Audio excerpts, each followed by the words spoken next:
You're listening to the Joel Martin Mastery Podcast, home of the 2-hour deep dive interview with gold, platinum, and multi-platinum bands, including Stained, Blue Rodeo, The Arkells, Finger 11, Big Wreck, Moist, Bedouin Soundclash, I Mother Earth, Ill Scarlet, Neverending White Lights, Thornley, and many more. Please take a moment to subscribe to the podcast as well as share, comment, and like. Now let's dive in to today's episode.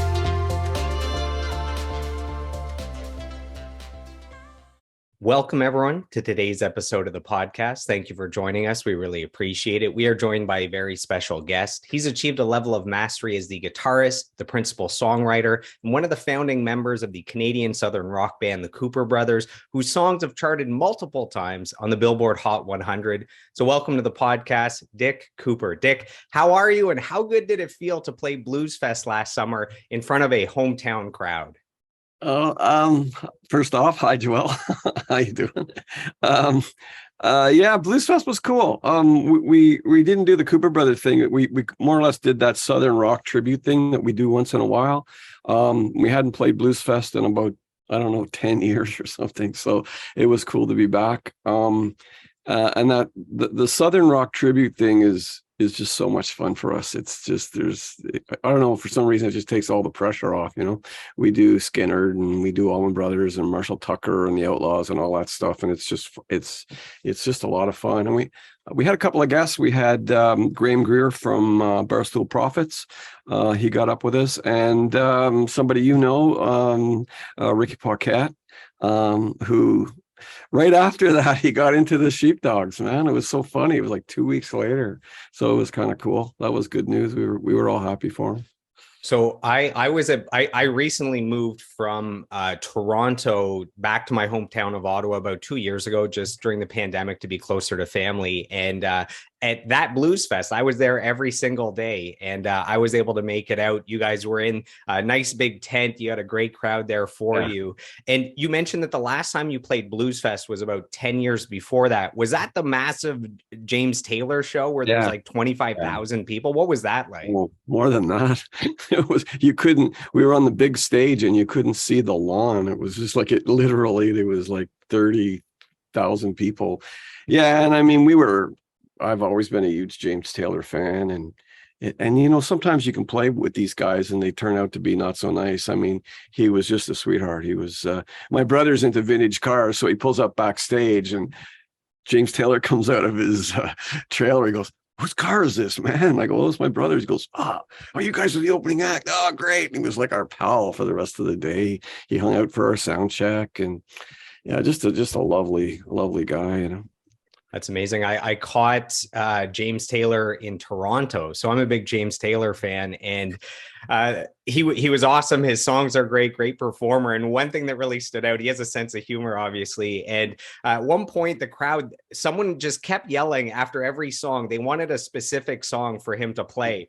So at one point, he addresses it. So he stops the band. He goes, "Sir, okay, I'm going to check if your song is coming up on the set list." And he reaches down and he picks up a massive billboard size, like it was an inside joke, I guess. So he had a massive billboard this big, and you see him look down the list and he goes, "Oh, yeah, your song's coming up, so you can stop shouting for it." And everyone laughs. So it was like a great moment that sticks with you. It would take him a while to get through his hits, Yeah. So many. Absolutely. Is there anything that you have to do differently when you play to a crowd that's 25,000, 40,000 people than if you were playing in a small venue? Do you have to change the way you talk to the crowd, or your movements, or the order of the songs in your set list? No, not really. When I was teaching songwriting, and I'd play something for the kids in the class or try to demonstrate some principle or whatever it was, I would be more nervous there in front of like 20 kids, 25 kids than I would be in front of 25,000. I don't know what that is.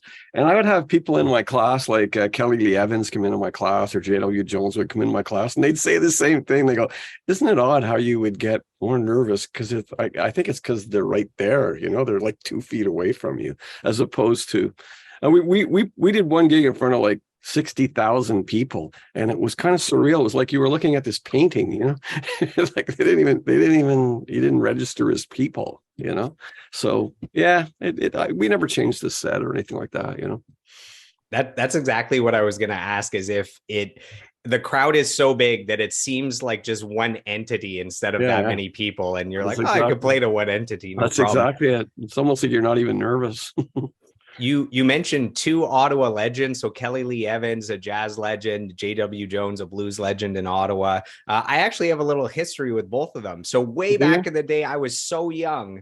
I don't know, I was maybe 12 to 14 years old, and I volunteered at Ottawa, either Folk Fest or Jazz Fest, one of the festivals in Ottawa. I volunteered, and I ended up being the merchandise person selling CDs for Kelly Lee Evans. So that's the first time I met her.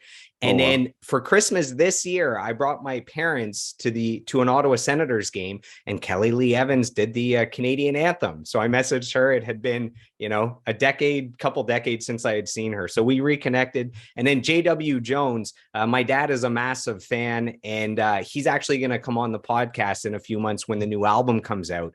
And you have a little history with the album that's coming out. So we'll dive into that as well. I got to tell you, I am just a huge Kelly Lee Evans fan, man. And she sang on one of my songs on one of our records, and it was just like, oh my God, she's an amazing person, and she's an amazing artist. And I think she's a world-class artist. I think she should be recognized everywhere. She's just amazing. So I like to start these interviews by sharing with our listeners how I know the guests, and it shows the importance of networking, of building community, of fostering relationships. So in our case, the Cooper brothers became known to me because of my dad. My dad is actually a massive blues fan, a massive rock fan, and he's been singing your praises for years. So the Cooper brothers are a part of my consciousness because of my dad. So when we scheduled this interview, I reached out to my dad. I said, Dad, give me everything you got on the Cooper brothers. Help me out here. And what he did is he actually sent me a quote. So I'm just going to read this quote from my dad. So my dad has never provided a quote in the 3-year history of the podcast, but he had to do it for the Cooper brothers. So Dennis Martin says, well, you can tell them that it's thanks to bands like theirs that after all these years, I still believe that those of us who came of age in the 70s were blessed with the best music this planet has ever heard. That being said, when I see the caliber of musicians that line up to join them in their band these days, like Ottawa's Jeff Rogers, I know that the dream never dies. You see what my dad did there? They are still putting out the best music on the planet. Rock on, fellas. So that's from Dennis Martin. Wow. Maybe the most important quote of your career. Who knows? Thank you. That's lovely.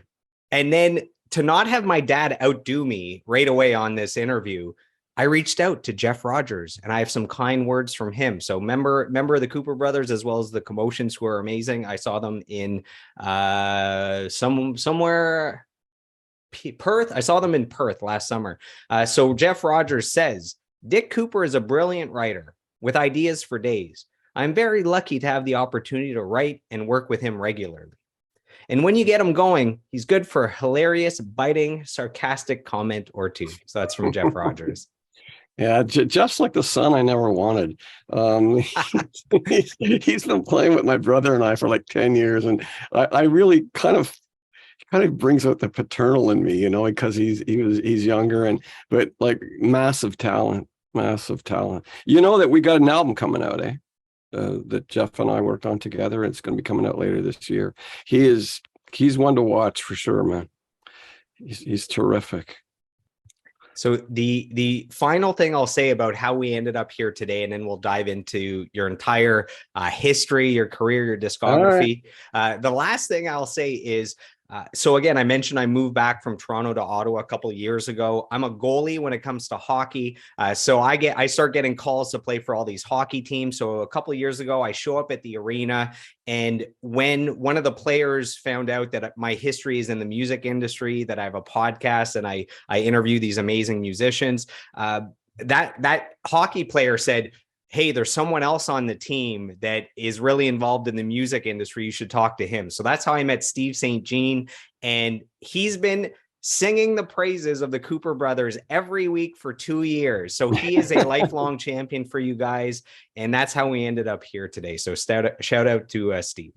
Well, I give him a shout out too. Steve's been a pal of my brother and mine for forever. And when we go on the road, he's more or less our road manager and stuff like that. And I don't know if you know, he's got a background in like kickboxing and stuff. And he's kind of a formidable present, you know. So I get really tough when I'm around Steve because I know I got major backup right there. So yeah.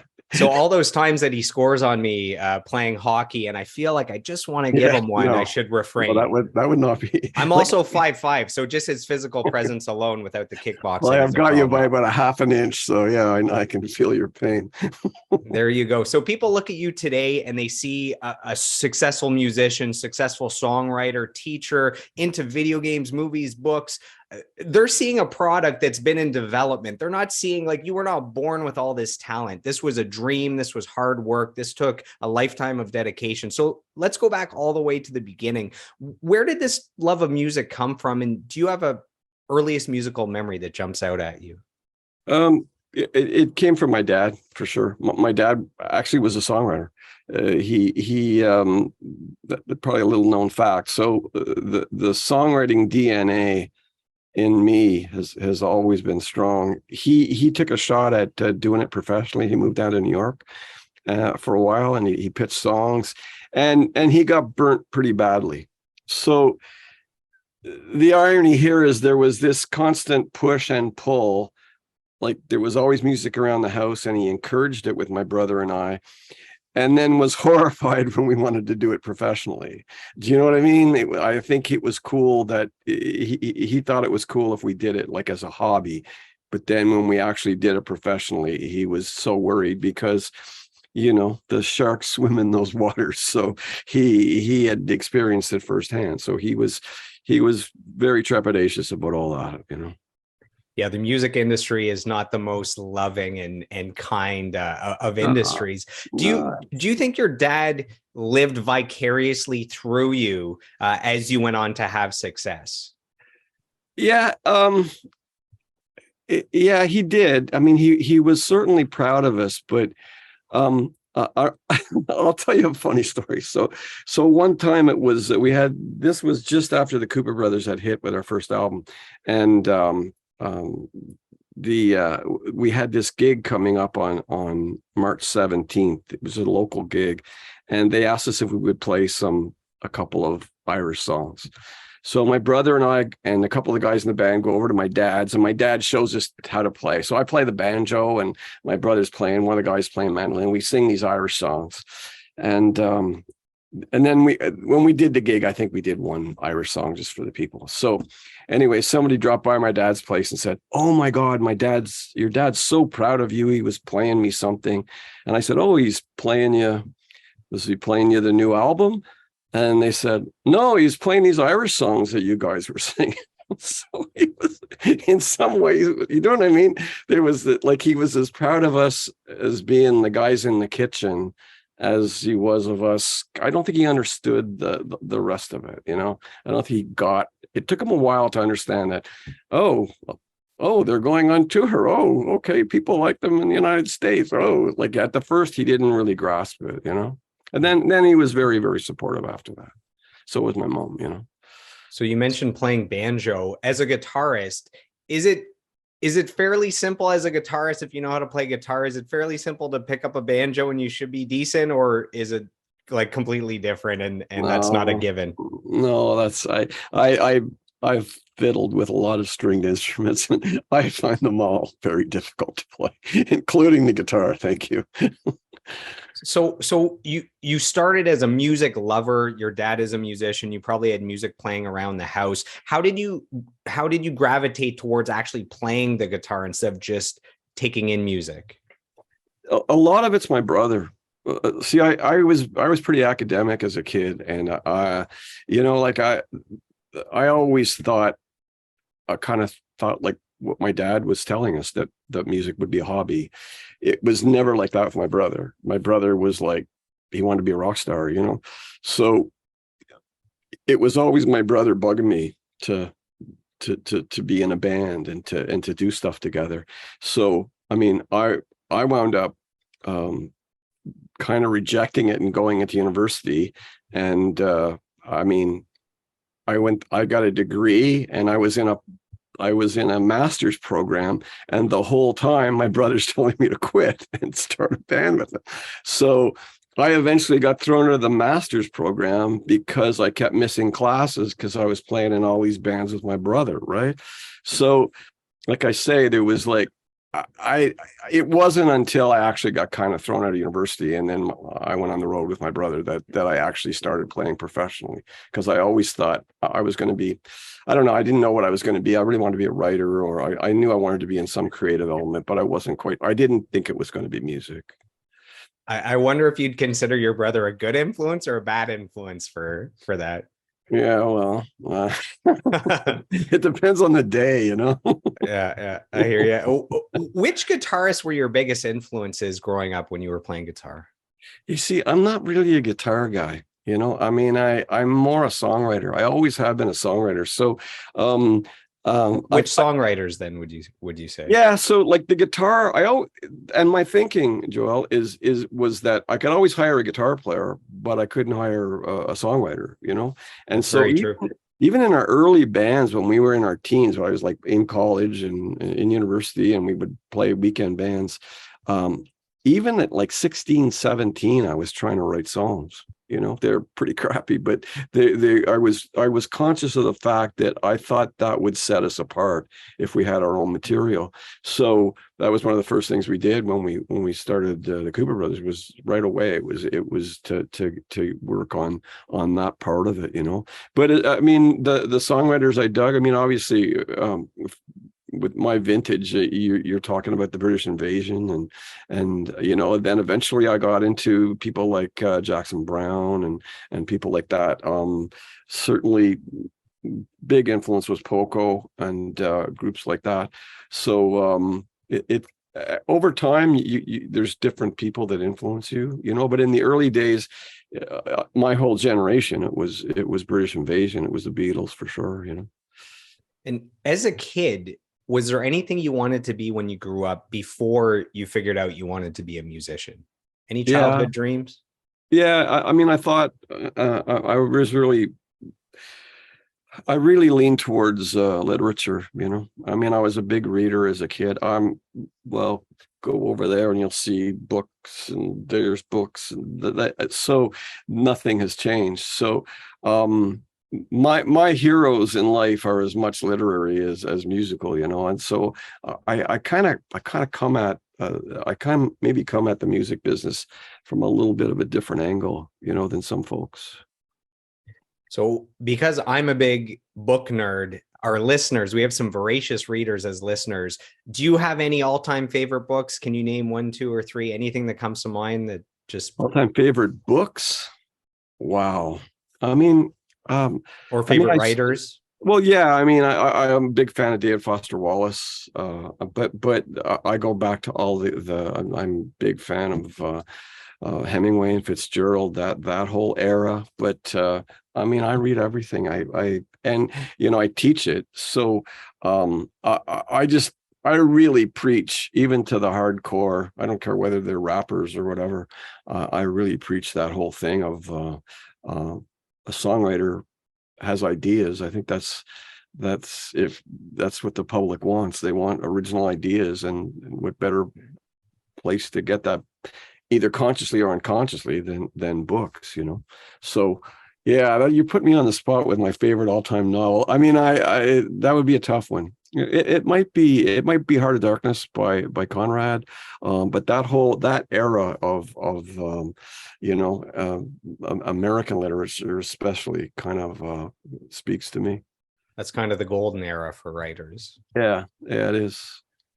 Yeah, my opinion with books and music is a good book is a good book regardless of genre, and a good album or good music is good regardless of genre. Do you feel the same way? Like you could take I don't know, a Taylor Swift song and have Metallica play it, but the song holds up because it's a great song. You know where that came across to me was and I've told my students this, is that I went to see a concert with Dylan, and Foo Fighters opened for them acoustically. And I took my son to the concert. He wanted to see Dylan. I wanted to see the Foo Fighters, which there's all It's kinds reverse. Yeah, that of sounds reverse to what I irony thought. there.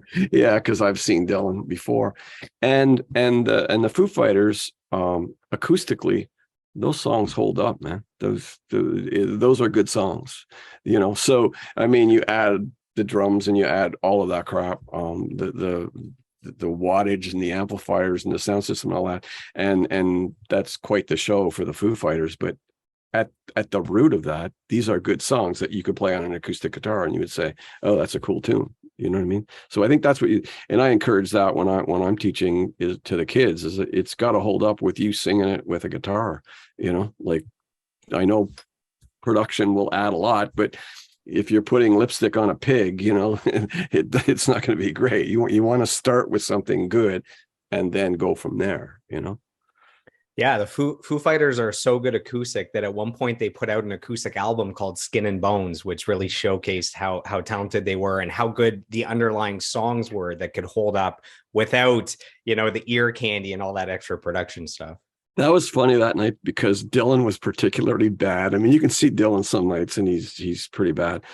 And he'd get to the chorus and my son would nudge me to go, oh, that's what song it is. Because he would just do other verses that he had written. And it was bizarre, man. Yeah. So my son was a little let down with Dylan and I was kind of jazzed up hearing Foo Fighters. Was it because Dylan's voice isn't holding up after these years, or that wasn't just it? He's just an odd duck, he just starts changing songs around. You don't even recognize him. It's like, oh, okay. I guess after all these years, yeah, maybe he's bored of playing this. Yeah, I guess bored. He just writes he's writing new verses on his way over in the cab. So we're both born and raised in Ottawa, which I think is awesome to kind of talk about the history of the Ottawa music scene and building up this community and all that. How much do you think growing up in Ottawa shaped you as a musician and as a person? Well, as a musician, like, growing up in Ottawa was different than growing up in Toronto. In Toronto, is more cosmopolitan place. I mean, and its influences, it's closer to the States. You had kind of an R&B thing, happening there. You had other influences. In Ottawa, I mean, you had country, which was everywhere you went around Ottawa it was country music because we're so close to the Ottawa Valley. And the other thing that was, we kind of had this history of vocal groups, and so there was a lot of, when you put a band together, you'd always ask if the guy could sing. Whereas, in Toronto, if you look at all those great bands from the 60s in Toronto, they usually had the lead singer, right? Whether that was a Mandela or any of those kind of groups, right? There'd be the lead singer and then there would be the band. Whereas here, maybe it was the influence of the Beatles or the Beach Boys or whoever, but there was always some kind of vocal thing that you were looking for. And that's what we were looking for when we put our first bands together. If I met you at 12 years old, who would I be meeting? What was little Dick Cooper like at 12? Oh, I was a bit of a nerd. I was total nerd. I was really, really studious. I came first in grade 8. I came first in grade 12. It was all about trying to get an education. And, we were pretty poor. Like my brother and I, if you're from Bell Street, if you're from Ottawa, we came from Bell Street, and that's Chinatown now. And it was a really, really poor neighborhood. We lived in a 4-door row. And so your parents pay for you to go to university and helping you go to university and stuff. I mean, you're taking it seriously. You don't want to let them down, either emotionally or financially. They're trying to help you get through. Having said that, part of it, my brother and I was always like, how the hell did we get off Bell Street? And whether that was me getting an education or my brother wanting to be a rock star, it was a very conscious effort to change the circumstances we were in. Very, very simple. My dad was after his songwriting thing failed, he took the lifelong sentence in the government, and my mom worked for Loblaws. We're not fancy at all. So I mean, part of you is like, you want to change your circumstances. So you mentioned that you were kind of nerdy, kind of studious. I actually have a quote that's coming up later where someone that knows you says Dick is the most intelligent person I know. So I fact checked this stuff, and that'll come up in a little bit. So at 16, if you and I were friends and you invited me over to your house to listen to music, what albums would you be spinning? I see you have a big CD collection behind you, but way back at 16, what music would you be playing for me? Well, it constantly changed because I educated myself. It would certainly be the music of the day, which at 16 would be British Invasion stuff. Like, you got to picture this, like where we lived, there was like a little, on the second floor, there was this little overhang off of my brother's bedroom. The brother and I, and we'd sit out there, and we'd have the 45 spindle. And you probably don't even know this, you're too young, but you would play it. And then one of us would have the guitar, and the other guy would put his finger on the thing to stop it. And we go back and forth trying to learn the chords, or trying to learn and I mean, now it's like you go on YouTube and some dude's going to show you how to play the tune. Well, we had no dude, and we couldn't even go back and forth digitally. So you're literally sitting there holding it, playing the thing back and forth, ruining the record, as you're trying to figure out songs and stuff like that. But it was it was the Beatles and the Dave Clark Five and the Animals. It was only a little later that my tastes broadened, and part of that was when I got into college, like going to places like the Hibu in Ottawa, which was a famous coffee house, and exposing myself to blues and exposing myself to jazz and talking. I remember, do you know who Amos Garrett is? He played in a band called the Dirty Shames. He's the guy that played guitar on Midnight at the Oasis by Maria Muldaur. And I remember him playing there, and I remember going over to him and saying, I want to play guitar like you. And he says, well, dude, you got to start with the blues, right? I said, okay, I'm going to get a pencil. And he goes, okay. And that was my approach to it, was like, he says, okay, you got to learn B.B. King. You got to learn Albert King. You got to learn these guys, because that's the foundation of rock, is blues. And if you don't know any blues, it's just BS, And so then suddenly I'm buying B.B. King albums, and I'm trying to approach it like that. So, like, there's no internet then, right? So how do you get good at this stuff? It's usually like somebody will talk to you, or you'll bug somebody for some answers. It was something like, it was stuff like that. So there's probably quite a few years between the time where you first started playing guitar and writing songs to the time where you're doing well as a band. In those years, did you have any regular jobs? Anything that stands out that's either funny or memorable? Any regular, or were you normal like us, like the rest of us at Slave Away? No, all music? No, not really. I remember doing like part-time jobs, and I remember working for a moving company, and I lasted like a day and they fired me. And it was just like, you lifted one couch and that was it. I kept looking for lampshades to carry, and they're like, kid, you got to carry the other stuff too. And I really wanted to wind up in the creative world somewhere. And even if I wasn't sold on music, and even after music, I got into other creative stuff. So it's always been, I just never wanted to do other stuff than what was creative. I've been really lucky. And how early on did you know you had something special to offer as a musician, as a guitarist, as a songwriter, and that maybe you could actually make a living doing this, that this could be a career? It probably wasn't until our first single, because like, you write a lot of bad songs until you write a good one, and that's what drives me nuts about these kids now. I mean, they're learning the process, and they're posting stuff on YouTube, and I'm going, dude, wait till you write something good. Like, we're all going to write some terrible songs, me included.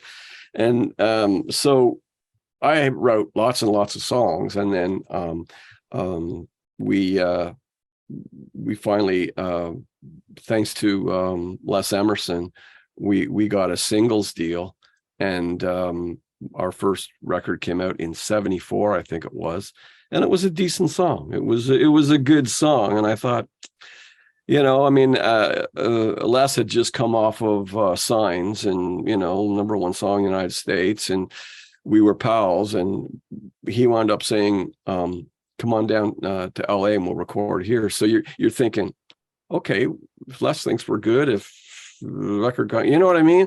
It starts to go, okay, maybe we could do this for a living, So it's getting a little bit of validation from your peers and your mentors, and the early days, Les was a big help to my brother and I, for sure. So final question about you growing up, and we'll dive into the Cooper brothers.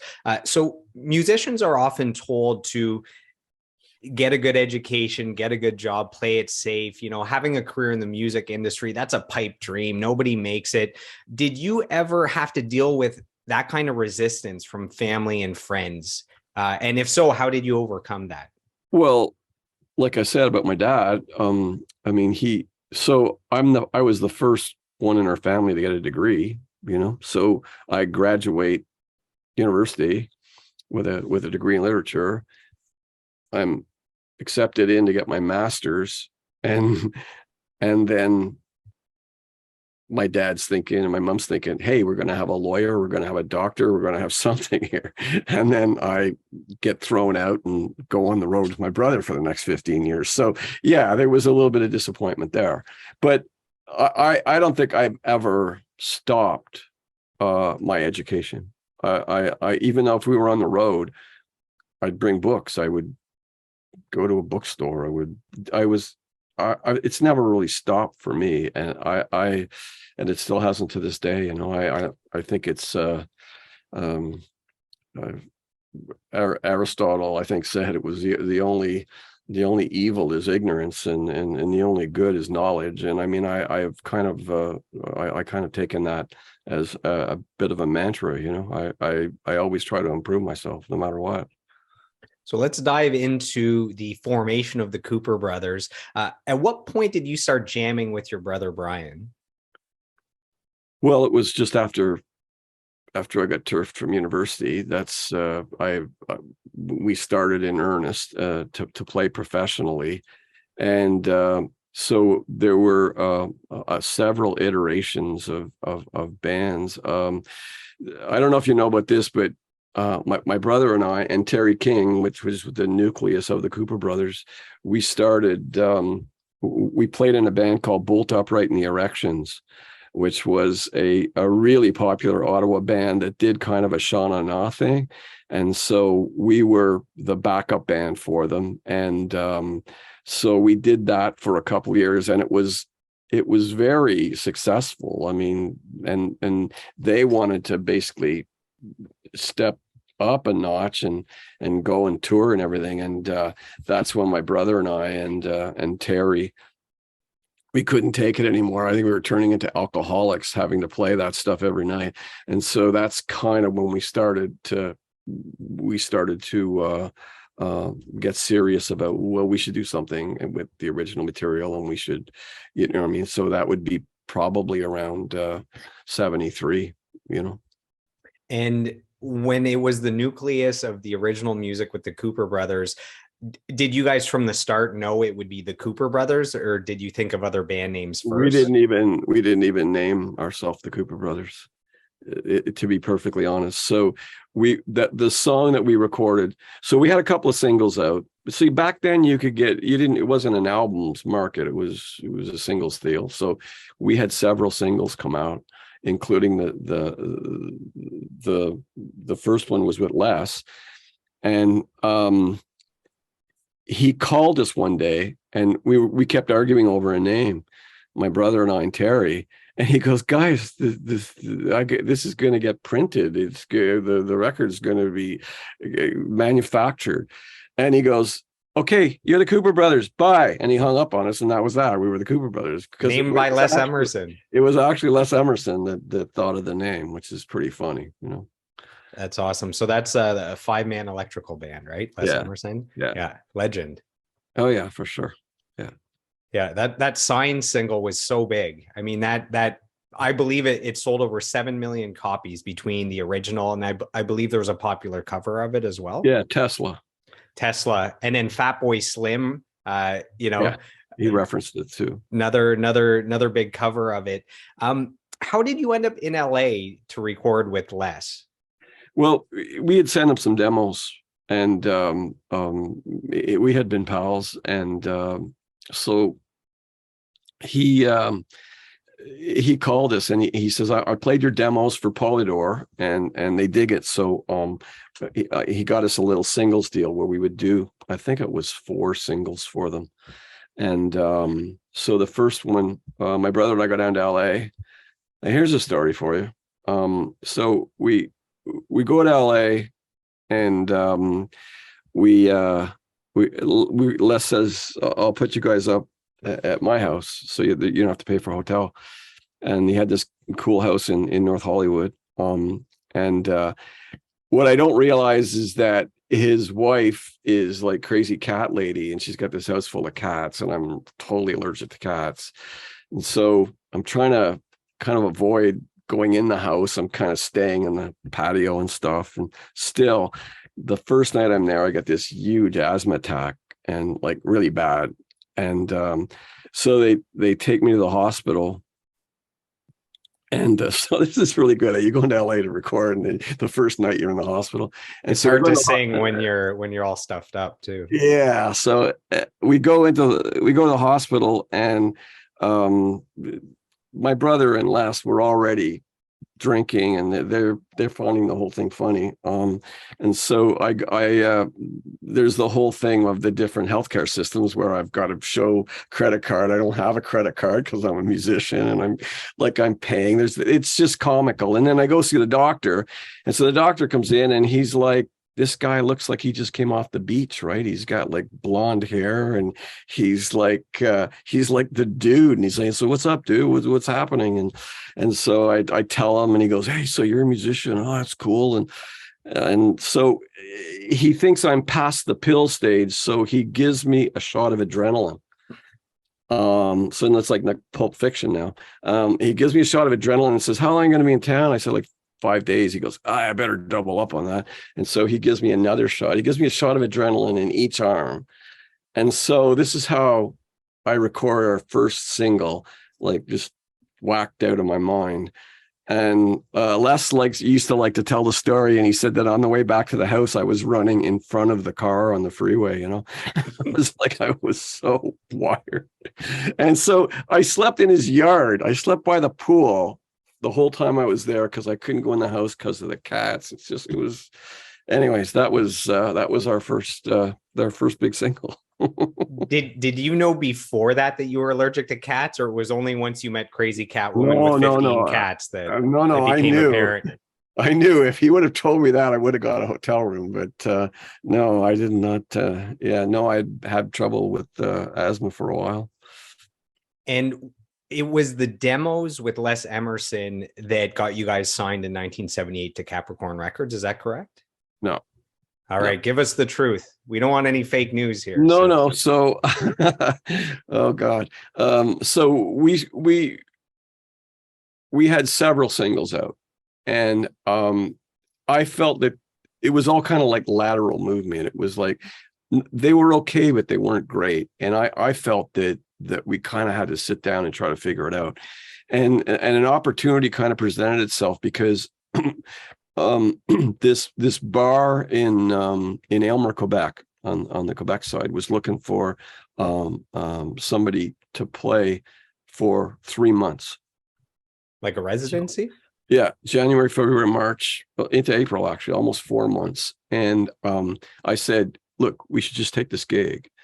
And it was 3 nights a week, Thursday, Friday, Saturday. It might have been Friday, Saturday, Sunday, because it was Quebec.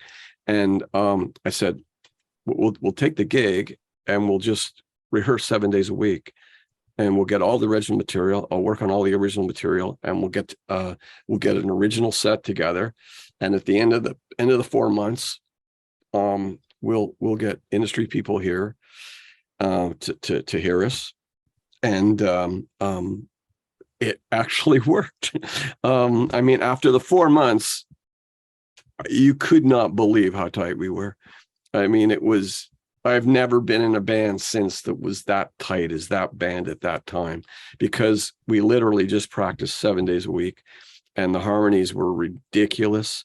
And so we had a 45-minute set basically of original material, and we wouldn't even play it at night. We'd play cover stuff at night. We were playing McCartney, Band on the Run. We were playing, 10cc, Rubber Bullets. And then we were practicing these songs. And so at the end of the 4 months, we invited a bunch of people down. We wound up getting a manager, and we wound up doing some demos of those songs. And then the demos, the new manager put them out there, and they got turned down by everybody. So this would be Dream Never Dies, Rock and Roll Cowboys. All of those songs got turned down at the demo stage. And then he talked to a guy in Montreal that he knew, and that guy put up the money for the first album. And we went to Toronto, and that's when we recorded the first album, It Sounds Interchange, in Toronto. So we no problem with that. With Sounds Interchange, it's a beautiful Westlake room, and we had Mike Jones on engineer. He wound up working with everybody, Blue Rodeo and everybody. But this was his first album in Canada. He had come over from England, and so we record the album, and then it gets turned down by everybody. So it got turned down at the demo stage, and then it got turned down after we recorded it by everybody. So we go back on the road, and we're back on the road playing covers, and for the next 6 months, 7 months. And then I got a call. We're in Thunder Bay in January, and I got a call from the worst place on earth to be in January. Yeah, it's like Hoth in Star Wars, it's like the frozen planet. And so he says, "You're not going to believe this." He says, "We just got an offer on the record." And this is after 6-7 months of just getting turned down by everybody. And I said, "Oh yeah, with who?" And he goes, "Capricorn." I go, "No way." And he says, "Yeah, you got an offer from," and that was one of the ones we wanted the most to get a deal from. They had a lot of great Southern rock bands, didn't they? Yeah, and it was just kind of fit with us, and Marshall Tucker and all those guys, Delbert McClinton, Elvin Bishop. And so we come back from Thunder Bay on the Monday, and then on the Tuesday, we've got another offer from CBS New York, which was even better than the Capricorn offer. But they wanted just my brother and I, and they wanted to redo the album. They wanted my brother and I to go move to New York, and they wanted to redo the album with put their artists on it, blah blah, different producer, different session musicians, and everything, and I mean, and in all honesty, it was an appealing offer, but like Terry was like the third brother. There was no way we would ever consider doing anything that didn't include Terry. And so that was kind of the deal breaker. And that's kind of why we went with Capricorn. But the CBS New York deal, I mean, hindsight being 2020 and all that, I mean, I don't know, maybe we would have been a lot more successful. Who knows? But, it was one of those forks in the road, and we chose to go with Capricorn. Yeah, I mean, it's only now that what eventually would happen to Capricorn Records. Yeah, right? exactly. Yeah. So there's the official origin story of the Capricorn Records signing. Yeah. So that's good to know. Good to get that out there. And okay, well here's the little footnote to that. So when we finally meet the Capricorn people, and I meet the guy who signed us. The guy who signed us was this guy David Hersher, who had come over from Warner Brothers and had done big signings. They brought him over to Capricorn as the A&R guy. So here's how we got signed. He gets our tape, and our lawyer had sent him the tape, or our manager had sent him the tape, and he he hears it and he goes, this sounds fishy. And what they used to do is the A&R guys at the different labels would sometimes play tricks on each other, and they would send them. They would, for example, put the new Springsteen album in a shitty box and call it something else and send it to the guy as a practical joke. And then the guy would turn them down and they'd say, you don't know anything. You just turned down Springsteen, you idiot. So he thought our album was the new Eagles album and that one of the A&R guys was just messing with him. So he sat on it for the 6 months. He heard it right away when we had sent it out with our lawyer. He sat on it for like 6-7 months. And then finally, like a new Eagles thing came out and he goes, maybe that tape, that's not what I heard. That's not what I heard. He goes back and listens to us, calls us up, and we get the offer the next day, because he was in love with it, but he thought somebody was screwing with him, That's funny. The story of spending the 4 months in a residency in Quebec, that kind of proves the 10,000 hours theory of it takes that long to become a master at something. And it's you basically collapse time frames by playing every day for 4 months. You developed the talent of the band instead of over a 5-year period. It's like you collapse those time frames, and it's kind of like the story of the Beatles, right, where they were playing almost every day, several sets a day, and they became the best live band on the planet. It's funny you mentioned that, because I tell that to my students. I'm a big fan of the Gladwell book, and the fact that he spends a chapter on the Beatles and the Reeperbahn and all that stuff is the same thing. I mean, I looked at that as an opportunity, and I thought, guys, if nothing else, it's winter. We're not going to be killed on the road. Let's just look at this as an opportunity. And the money wasn't great, but it was like, it really was the turning point for us, I'm not kidding you, Joel. This was like the tightest band on earth after 4 months. And I know people that saw us then and go, you guys were like ridiculous. And I said, yeah, we were ridiculous because we practiced every day for like 4 or 5 hours, especially with the harmonies and stuff like that. That just doesn't happen, that's practice. And yeah, when I went back and listened to the entire Cooper Brothers discography multiple times in preparation for this, one of the things that really stood out is those harmonies. It's just you guys are a master class in harmonies, and to dive into those harmonies, I'd like to take some time to really talk about the 5 most popular Cooper Brothers songs online. So I went online, I looked at all the numbers, and the 5 most popular Cooper Brothers songs: The Dream Never Dies, Know Her When I See Her, Rock and Roll Cowboys, Show Some Emotion, and Away From You. So are you okay if we dive into those 5 songs, talk about maybe the writing of them or the recording or feedback, any of that stuff? So The Dream Never Dies. So this is the band's most popular song on Spotify, over 100,000 plays. Why do you think people love that song so much? I know why I love it. Just curious what you think. Okay, let me tell you how I wrote it. I woke up with the chorus.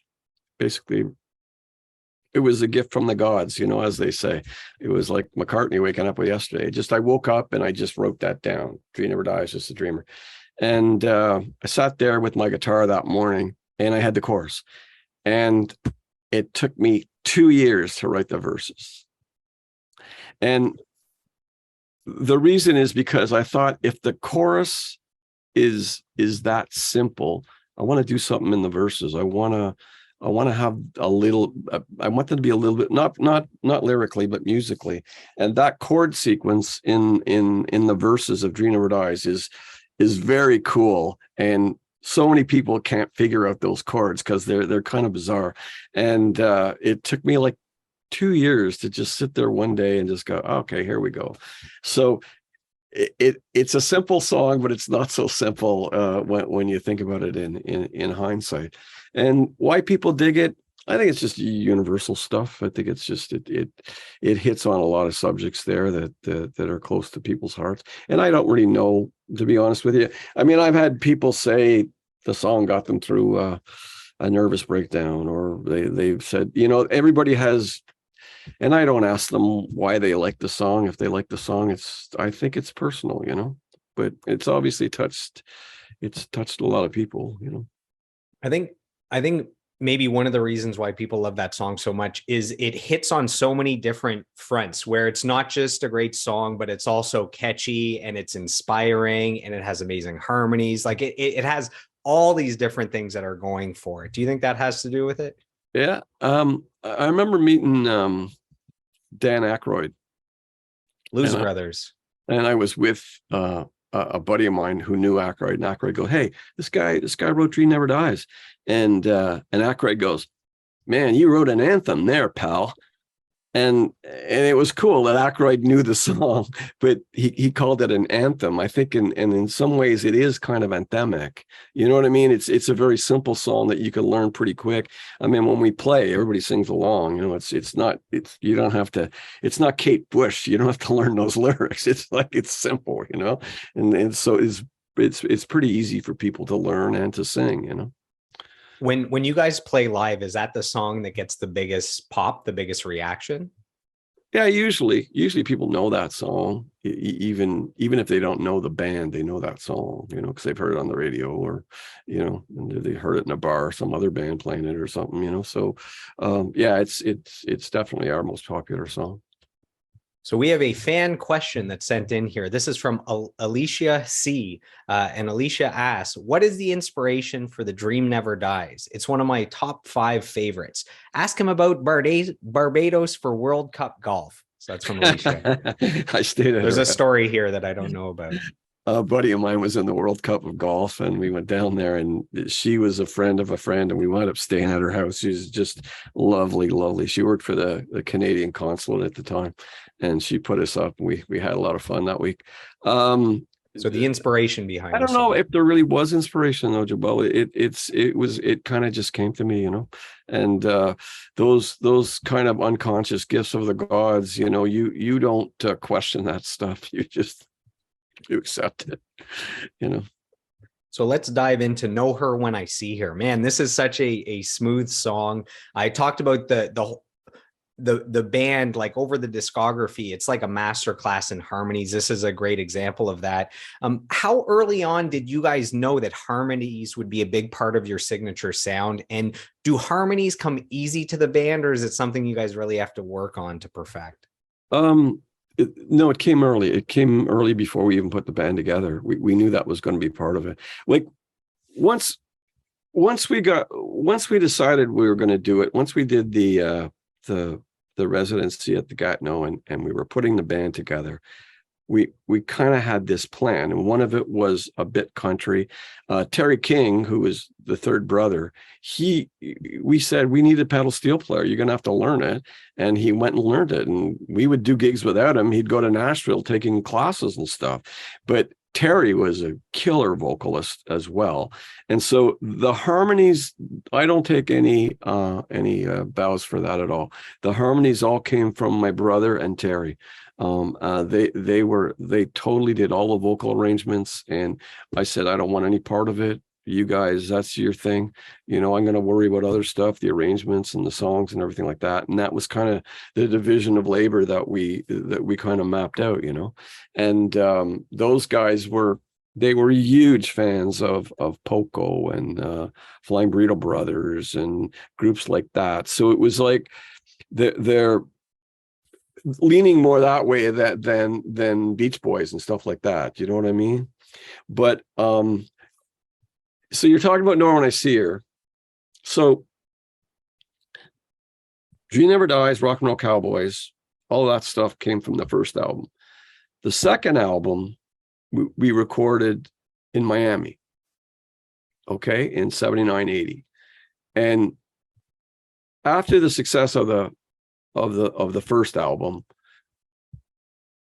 they wanted us to record in Miami, and they flew me down in advance, and checked out a bunch of studios. And the disco craze is going on then, and Bee Gees are big and all that stuff. And Clapton's recorded 461 Ocean Boulevard, and he's down the street of Criterion, and the Bee Gees are there. So that's why they wanted us to be in that milieu. So we go down there. I go down there and talk to Capricorn, and what I don't know is they're struggling. They're on the verge of bankruptcy. right? And so my marching orders from them is write some fucking hits. So the first album, we just recorded it, and then we got a record deal. So left to our own devices, what you hear on that first album, Dream or Dies, Rock and Roll Cowboys, Away From You, all of that stuff, Old Angel Midnight, that's us. That's the Cooper Brothers. The second album, not so much. The second album with Show Some Emotion, Know When I See Her, and all that stuff was very much me writing with a gun to my head to write stuff that could get on the radio. So whether it's good or not, I'm not saying that, but it wasn't from the heart. Do you know what I mean? And so we're in the studio in Miami, and we were there for months because they said, we don't care how much this record costs. The last thing you want to say to a band is, we don't care how much this costs, because it'll cost a fortune, because we'll stay there forever. It's winter here. We're in Florida, you know? So it's like, oh, gee, the album's taking 6 months. And so that album, you have to look at it in that light. Do you know what I mean? So the record company's saying, okay, we're going to send Greg Allman over, and we want Greg to play on a song. And so Greg Allman comes over, and he's stoned, and he doesn't play. And then they say, how did that work out? And we go, no, not good. Okay, what about Chuck Leavell? Okay, Chuck Leavell. So Chuck Leavell comes over, a whole other thing. Chuck's awesome. He winds up playing on a song. And then we got this famous Cuban percussionist. And so it got out of hand because they wanted this album to be a hit, right? And so we got away from what the kind of music we wanted to make. And so Know Her When I See Her, the song you're talking about, comes out. It right away goes up the charts and in the States, and then it's out for 2 or 3 weeks, and Capricorn goes bankrupt. So they've got the album they want, but it's not really reflective of what we wanted.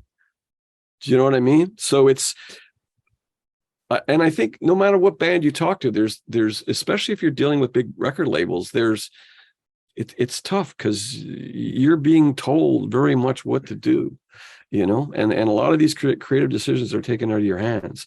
So that was a tough one, because if you listen to Know Her When I See Her and Show Some Emotion, I think both of them are great songs, but it's almost like I wrote them for somebody else. You know what I mean? Like, we put our harmonies in it, but there's no pedal steel. There's no, do you know what I mean? They're not country rock songs at all.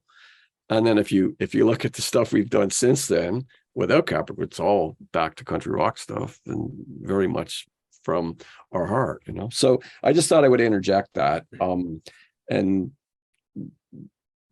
I know it's a bit of a tangent, but that's how that second album, a lot of people say, it sounds weird. You know, I always thought that was the Beach Boys that didn't Show Some Emotion, right? I always thought it was so, because it was us trying to please the record label to have a hit.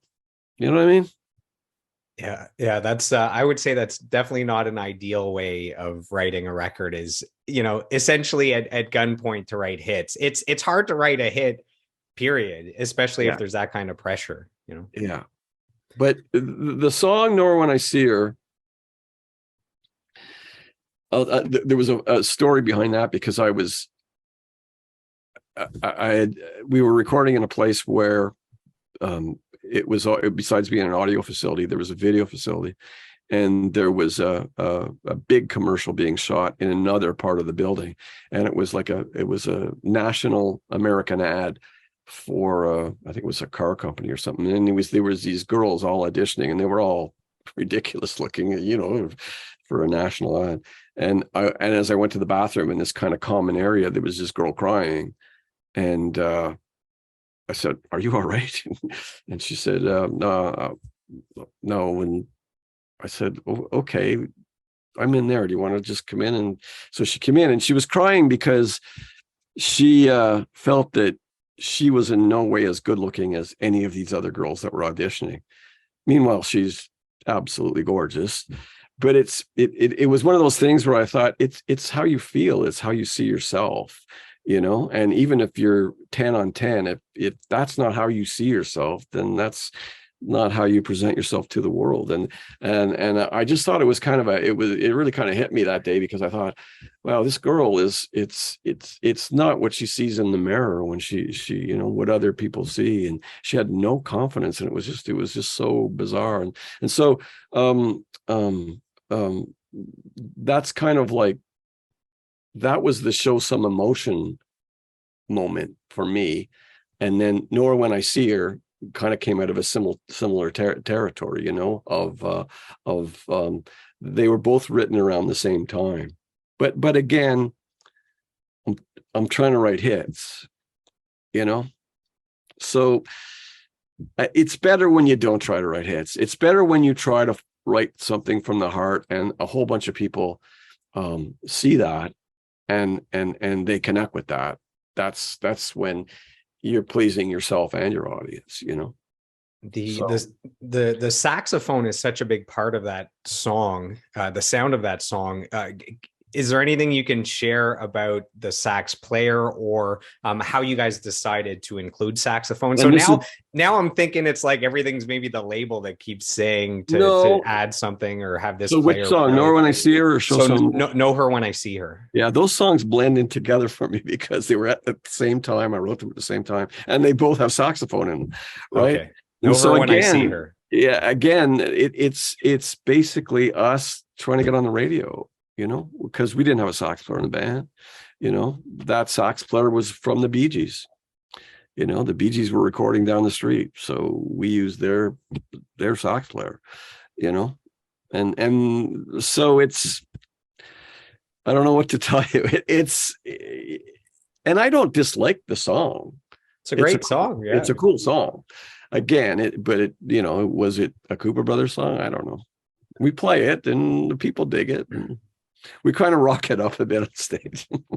Well, let's talk about Rock and Roll Cowboys. This is one that you claim ownership to, and oh yeah, that's for sure. That's okay, cool. So the song starts with kind of that signature Southern rock guitar sound where you have a guitar riff that's harmonized with another guitar. I'm curious, how do you get that sound? You start by playing with one guitar, a main riff, and then going through and figuring out the harmony to play a second guitar. Do you know what I'm talking about? That Southern sound? Yeah. Yeah, it's Dickie Betts stuff, you know, from the Almonds and the Outlaws, and there's all those Southern bands did the two guitar thing. We opened for the Outlaws one time in Atlanta, and they had three guys. It was like, oh my God, they played these incredible harmonies with three guys. Like we were laughing. We said, geez, we have a hard enough time with two of us, you know. But I would do it on the record, and then when we did it live, Terry on the pedal steel would play the other part, right? So it was it's not that tough. You just start with the one line, and you find the third or the fifth or the sixth, whatever works and sounds melodic, you know. Yeah, you mentioned Ricky Paquette at the start of the interview. The Sheepdogs, they have a lot of that double and triple guitar that goes back as it's kind of like they're honoring the Southern rock stuff. Oh man, they remind me so much of Marshall Tucker. Like and I know it's sincere and it's homage. They're not ripping them off or anything. That's their natural thing, but they do remind me of Marshall Tucker a lot.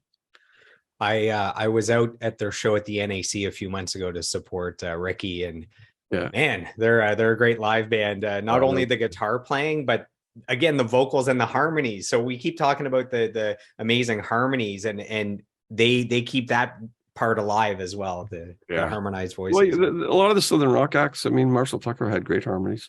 You know, even the Almonds too. All of those guys had good harmonies too. So the song has a great banjo playing, great pedal steel guitar. How talented are Terry King and John Saunders playing on that track? Well, Terry, there's no Cooper Brothers without Terry. It's that simple. I mean, he really was like a brother, you know, to both my brother and I, and it was he was such a huge part of the band. He would play acoustic, he'd play bass in some songs. He learned the pedal steel, and he approached the pedal steel differently, because he approached it more like a rock guy. So he had all kinds of pedals, and he had distortion and all that stuff, and he would make all kinds of crazy sounds with it. So yeah, he's the guy that probably we miss the most, from the early days. I mean, he left us way too soon, and he he was such a big part of the band, vocally and instrumentally. And John saw the banjo player. We had asked a friend of ours, Mike O'Reilly, to play on the record, and he called us and said, "Yeah, no, I heard the song. You need somebody better than me." And he sent that guy. So we literally met him that day, and he played on the record. So we had thought Mike was going to play, Mike was a really good pal of ours. And he says, "No, you need somebody better." So this guy showed up, and we went, "Oh, okay, this guy is really good." It's not often you meet a musician that's that honest, right? Oh, you Oh should, yeah. you should get Yeah. someone else. You don't hear that too frequently. Yeah. Yeah. It turned out really well. He played a great part in that song. So let's talk about Show Some Emotion. You've already talked a little bit about it when we talked about the other song.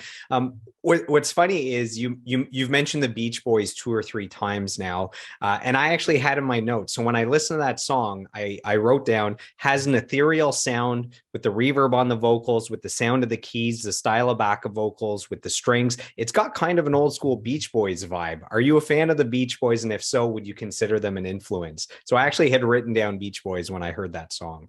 Well, if you're in a vocal band, the Beach Boys are going to be part of the equation, because they were awesome. We opened for them a couple of years ago at the Kempville Live show, and it's what's left of the Beach Boys. So not maybe what you might want them to be, but they're still cool.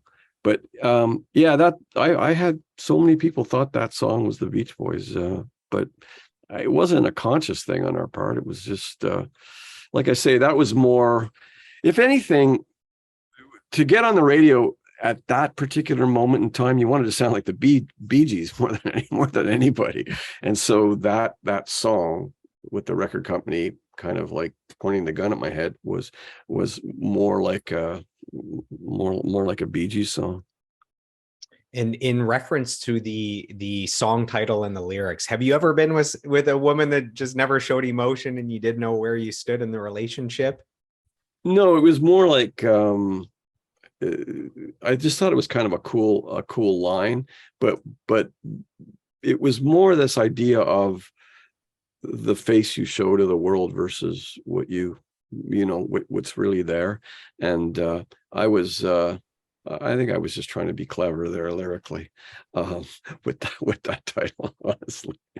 Rock and Roll Cowboys, that was us. That was a song about us. It was us. I wrote that song when we were out in Cavendish Beach and we were broke, and people looked at us like we were coming into their town to go after their daughters and steal their food. It was like, that was a song right from the heart. That's the distinction I guess I'm making between that first and second album. So the final song we'll dive into from your greatest hits, and then we'll dive into some of the newer music, the 3 new albums. So Away From You, Dick, this is baby making music. Are you a sucker for a good ballad, or is it just me? Somebody wrote one time that it was the counter argument to Love the One You're With. Remember that song?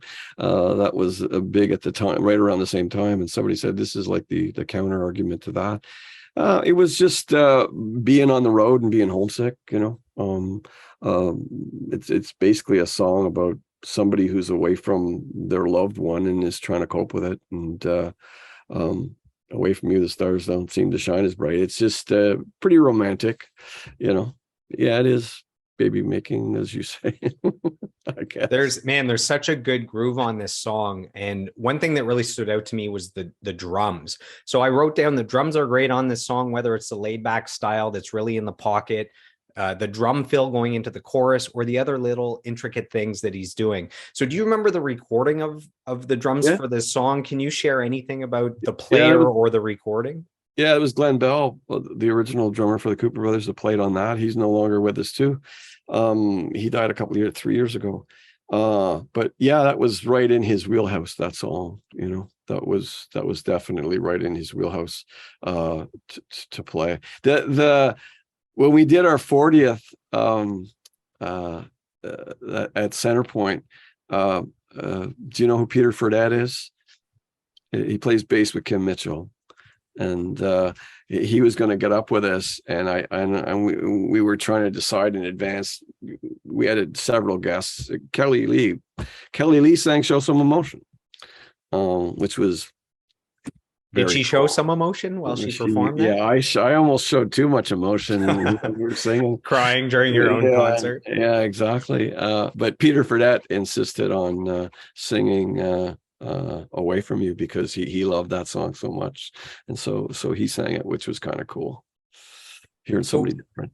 So going into the chorus, there's kind of this drum fill that happens, and there's this very unique kind of tom sound where it sounds like metallic, or there's something. Do you know what I'm talking about? I'm just wondering if he used like a unique drum kit or unique toms. I don't know. It's been so long, man. Okay. I'm not really a drum guy, so yeah, I know what you're talking about. Yeah, there's the fill sounded. There's a big setup to the chorus. Yeah. The fill. There's something about the actual sound of the toms that, to me, it jumped out. Like the snare sounded like a normal snare, but it sounded like as he got up to the toms, it sounded different than other toms to me. So that would probably be Mike Jones, the engineer, man. He was so good with the drums, and yeah, he had a different kind of background coming from England and stuff like that. So he maybe that's why it sounded a little different. So one thing that jumps out as I listen to your entire discography is that you guys know how to write great choruses. It's like you're consistent across all your songs, that when it gets to the chorus, there's always a great payoff. And, I think that's probably very hard to do. Do you remember the first time hearing your songs on radio? So this probably goes back prior to those two major label albums. You mentioned you had 4 different demos or things recorded earlier that got some radio we play. Had earlier singles. Yeah. So what was it like hearing your songs on the radio? Did some people pull over their car? What happened with you? Oh yeah, it's all like that. I mean, every musician's going to tell you the same thing. It's just such a big thrill to hear it for the first time. I remember sitting in my living room hearing it, sitting there with my wife, and yeah, it's funny.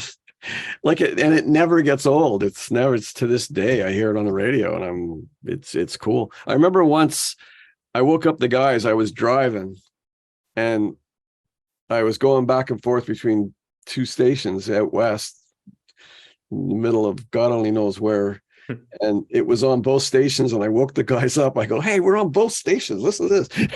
All the guys are like, "Can we go back to sleep now?" I mean, it's like 3 a.m. Yeah, that's too funny. So the 3 singles, "The Dream Never Dies," "Show Some Emotion," "I'll Know Her When I See Her." So those are the 3 that all charted on the Billboard Hot 100. What thoughts, memories? Rock and Roll Cowboys did too. Okay. Dream Never Dies, Rock and Roll Cowboys. "Show Some Emotion." No, I don't think "Show Some Emotion." I think it was "Know Her When I See Her" when they went. I don't know. I always thought it was Dream Never Dies and Rock and Roll Cowboys for sure off the first album. And then "Know Her When I See Her." "Show Some Emotion" charted here really well. It got a ton of airplay in Canada, like a ton. But by that point, Capricorn had gone belly up, and because we were released in Canada with Polygram, they kept promoting the album, So what thoughts, memories, emotions come to mind when you think of those 3 songs being hits on the radio? What comes to mind just now when you think back to that period of time where you had those hit singles in the US? It was exciting. It was exciting. "Show Some Emotion," I thought it was the song for that time.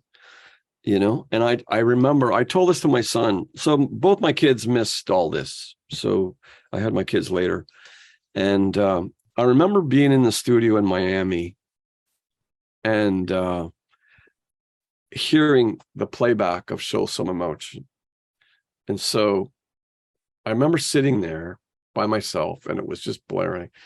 And I thought, I'm going to be so rich. What am I going to do with all that money? Right. Because it's like, I'm not really a very materialistic guy. And I'm thinking, I think I'm going to make a lot of money off this song. And then Capricorn goes belly up. The song's never even released in the States. And needless to say, I don't make a lot of money. And I'm telling this story to my son, my 15, 16-year-old son at the time when the Best Of came out. And then my son turns to me and goes, yeah, but you could have turned into an asshole or something. And I said, well, yeah, that's exactly it. You never know what would have happened, So the things happen for a reason. All of the stuff that happened to us over our career, you just gotta, every band's got stories, as you probably well know now. I mean, every band's got stories about the bit. It's a tough business, man. So at the very peak of the band's success with singles, at the very peak of the band's success with those 2 albums, what was your life like? Was it overwhelming? Was it not that crazy? It was a little tough for me because I was the only guy in the band that wrote. So there would be a lot of pressure on me to come up with songs and stuff like that. And, but it was good. I mean, people tell you, you want a little bit of fame. You don't want too much, but it's. I don't believe people that say, "Oh, I don't want to be famous." I mean, there's nothing wrong with having a little bit of fame. When you can't go out of your house, that's got to be a horrible thing. But if people like your music, I mean, you get into this business because you want a bigger and bigger audience, so if you get a bigger audience, you can't complain then. So I mean, I didn't complain much. I enjoyed it while it happened. I still get a kick out of it if somebody comes up to me in a restaurant or something, say, hey man, you want the Cooper Brothers? I mean, it's what's wrong with that, as long as they're not annoying. So eventually the record label goes under. After a while, there's a hiatus with the band. You guys come back together and you release 3 albums between 2010 and 2017. So In From the Cold, Southbound, and Radio Silence. So In From the Cold. Okay, wait a sec. You're missing 2 albums. Right. Okay. We got 2 more albums. So after the second album, Pitfalls of the Ballroom, there was all kinds of lawsuits and stuff like that. We record another album and that label goes bankrupt right after we release it. Then we record a 4th album, which is never released. So we actually did 4 albums. So, and the fact you don't know that is pretty normal. Most people don't know that we did these other 2 albums. And in our Best Of, we actually included a couple of songs from those albums just because people didn't know that, because of bankruptcies and all of the machinations of the music business. That's just what happened, Yes. So I did know there was 2 other albums, but we only have 40 minutes left and I want to dive in. No, I don't want to talk about them either. I know you really want to talk about the 3 new ones, which is, I don't want to talk where we're at with the band these days. So Colin Linden from Blackie and the Rodeo Kings, he said, when I heard the songs from In the Cold, I thought they sounded timeless. They were brimming with ideas. They weren't trivial. And they were musically and lyrically so well thought out. So it's Colin Linden. So he had a big part to play with that album, In From the Cold. What can you tell us about that album and Colin Linden? Well, I didn't mean to correct you there, by the way, Joel. No, that's okay. That's okay. I just wanted to let you know more bad stuff that happened before the good stuff happened. Hey, this is story time with Dick Cooper. You can chime in with any stories. You can take this wherever you want. Yeah. So you think about it. I had been involved in when I left music. I got involved in film and TV and video game business. I was creative director at a video gun company for 10 years. And then, so what happened was the Best Of came out. And when it was released, I was kind of ironically, it was just right around the time where I was really tired of working in the video game business. I basically got into it because it was good money, and they offered me a great job, and I got to travel and all that stuff. So, but I was really, really tired of it. The Best Of came out, and I took a package to get out of the video game industry, and I sat in my yard, and I said to my brother, I said, wow, I was writing all these songs, I don't know why, just because I wasn't doing 9 to 5. I said, they're just coming out of my ass, And he says, well, do you want to do something? And I said, well, and in my mind, we had never really ended it the way we wanted to end it. Like two labels in a row went bankrupt on us. So it's not like we came to the end of it and said, okay, well, let's pack it in. It was other external forces that caused us to break up. Do you know what I mean? So I said, well, we could, let's see what happens, but I hadn't written in a while. My brother hadn't sang in a while. So it's like, is this stuff any good? And so Colin was one of the first guys we talked to. We had a friend of ours, Todd Littlefield, who was a good pal of mine, and he said, "Well, why don't you?" He managed a bunch of bands. He managed Downchild and all these guys, and he managed Colin, or he was his agent. He says, "Why don't I hook you guys up with Colin? See what he says." So we sent the songs to Colin, and he flipped. He says, guys, this stuff is great. I don't care if you haven't played in 20 years. It's so what? These are good songs, And so he came here, I think, for Blues Fest, and by that time we had put together more or less a band, and he came out to see us. We got this gig set up while he was here. And he said, no, I'm definitely interested. Let's do it. He wanted to do it in Nashville. He didn't want us to use the band because the band had just started. He said, well, we'll come back to Ottawa and we'll finish it. We'll use some of your guys, but I would really like to take you to Nashville and work with some of my guys down there. And that's how that project developed. And that was such a trip. Delbert McClinton came in and played on a track. He got Jim Cuddy. He called Jim Cuddy, and Cuddy sang on a song. And Terry King's favorite pedal steel player was this guy called Dan Dugmore. And we get to Nashville, and Colin says, "I got Dan Dugmore. He's going to play on that song that you wrote for Terry." And so it was like, he just was always full of these surprises. He was just trying to make this such a great experience for us getting back into the business, and even approaching Chuck Leavell again to play on the record. And Chuck thought it was such a cool idea. So here he is playing with the Stones, making $1 zillion, and he plays on this record. He wouldn't even take any money for it. He just thought it was cool that we were back together again, So it was, for us to come back into the business under those circumstances was just so amazing, man. It was just such a great experience making that record, So In From the Cold is the only album out of the 3 new ones that doesn't seem to be available on streaming sites. Is that more issues with record labels? Is there a reason for that? I'm working on it. I swear to God, I'm working on it. It's the only album I couldn't sink my teeth into in preparation. Yeah. So yeah, I'm really proud. I'm really proud of that record too. And that's a Spotify glitch. We've got all of it separated, and it was on Spotify and somehow it got popped out. Anyways, we're working on it.